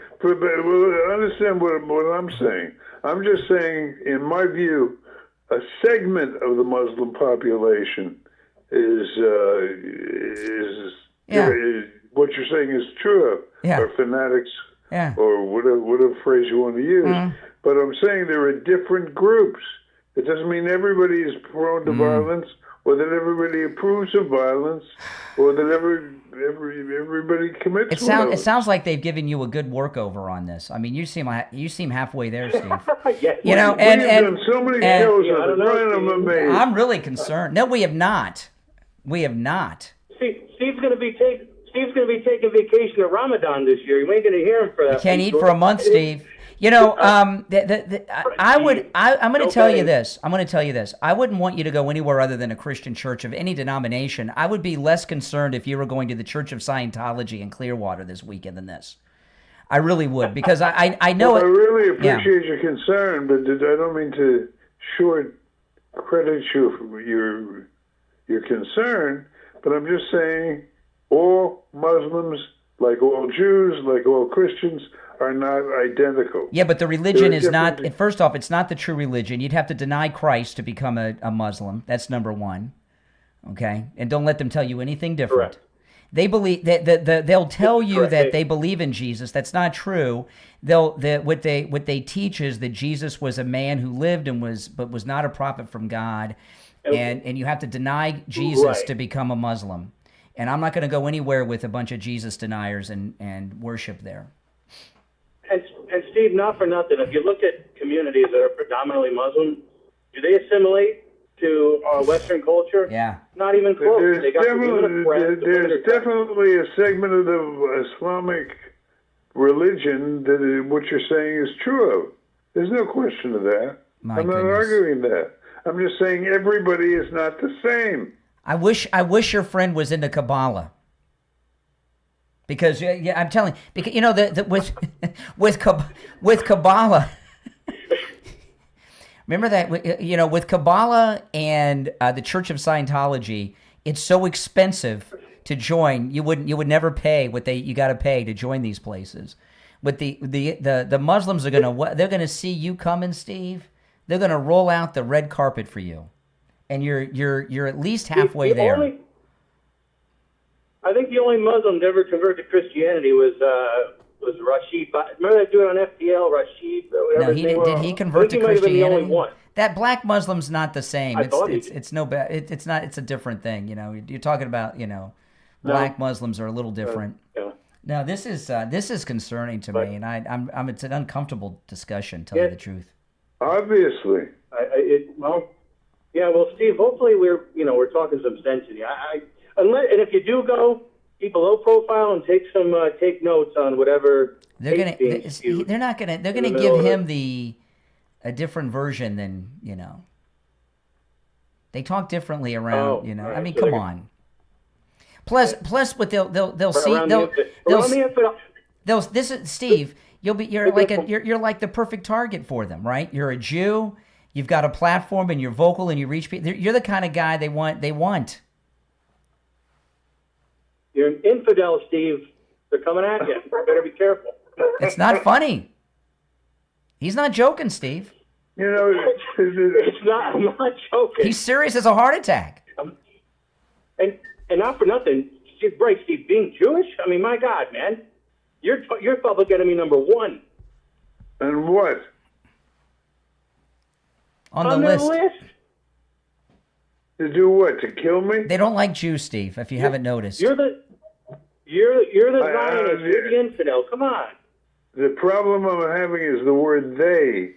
Oh, I think there are different beliefs within the Islamic community. No. I don't think everybody is the same. Nope. I think with all, basically, in my opinion, with all religions, there are people that are Orthodox and that celebrate their faith in a different way than those who are not. And Steve, honest question here. Have you already been to this mosque? No, that's why I'm trying to. Because you're talking like have they visited you at home? No. Okay, because I mean, it sounds like you're talking out of the pamphlet. No. On how to talk to Jews and other infidels. So wait a minute, Steve. Did you say your daughter's going with you to this mosque?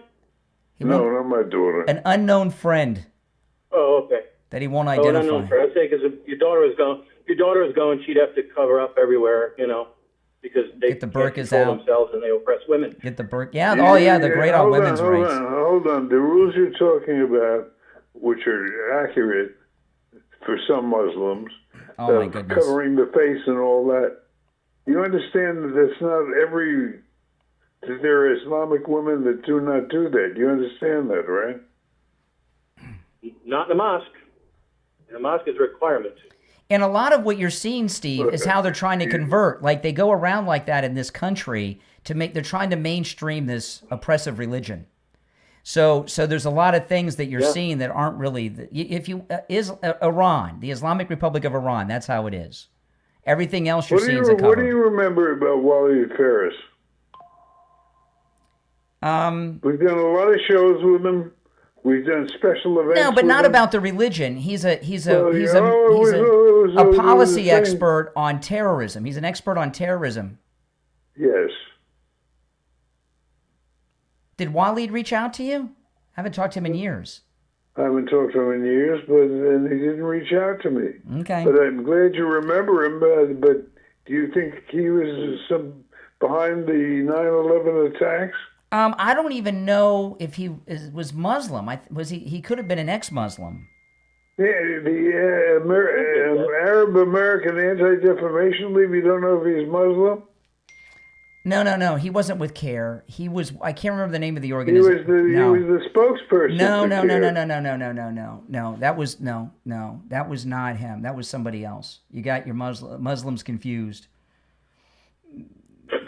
All right. You got to stay away from that place, Steve. All right, caller. Yeah, Steve, this is like the Jehovah's Witnesses on steroids. I would rather you become a Jehovah's Witness than go to the mosque. I'd be more comfortable with that. Prince was a Jehovah's Witness. But then again, what makes you comfortable isn't the issue. All right. Well, you brought it up to me, so I'm just, all right, let's go. You're on the air. What's your name? Where are you calling from? Brian from Deerfield. Hi, Steve. Hi, Brian. How are you today? Not well. Steve, let me say, first off, well, we love you. We love Steve. We love you. We love Brian, too. But I don't want to see you getting into a bad situation. Steve, all you need is one nut job over there, and you could have an incident. And let me ask you a question. Hold on. I value you. I know you, and I appreciate your sincerity. I want to ask you one question, all right? Absolutely. Do you think I would have gone into this profession if I was afraid that there was a nutbag in my audience? How long have you been listening to this show? For years and years. See, the problem is from you when you began your radio career in that, we are in a very heightened time now, where someone who is Jewish and also a media personality can get a lot of publicity of some type of a situation involved in this mosque. And I'm not just saying maybe in the mosque. I'm saying in the parking lot of the mosque. You really have to be careful, Steve. You really do. I mean, they could bring out the whole red carpet for Steve. They could bring out the virgins and everything for him to convert him because he's, So whatever. See what I mean? So whatever you report back, I'm not going to take as the real deal. Because you're going to get if they know you or who you are or anything else.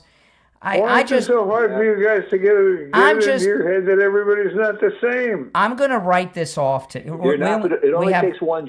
We only have a minute left. We have less than a minute left. Okay. But I'm going to write this show off today, as you're just pulling my leg. I say we carry it over to tomorrow. I want to hear from the audience. We unfortunately did not hear from a lot of audience. I'm going to try to talk you out of going, I think, but.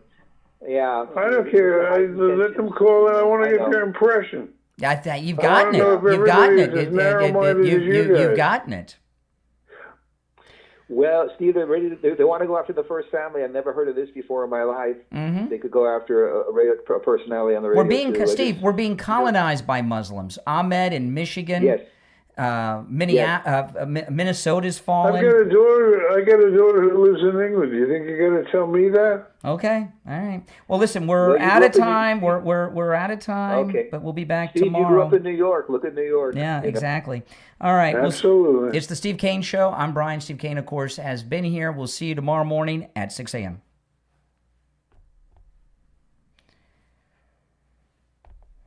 All right, guys. Hey, listen, I got to run. Before you go, if you're new, welcome and subscribe, okay? And those of you that are already subscribed, please like the video before you go, all right? When you like the video, you get it recommended to people that have not yet found the channel, all right? My name is Brian. This is Where MAGA Comes to Talk. I'll talk to you next time. Take care.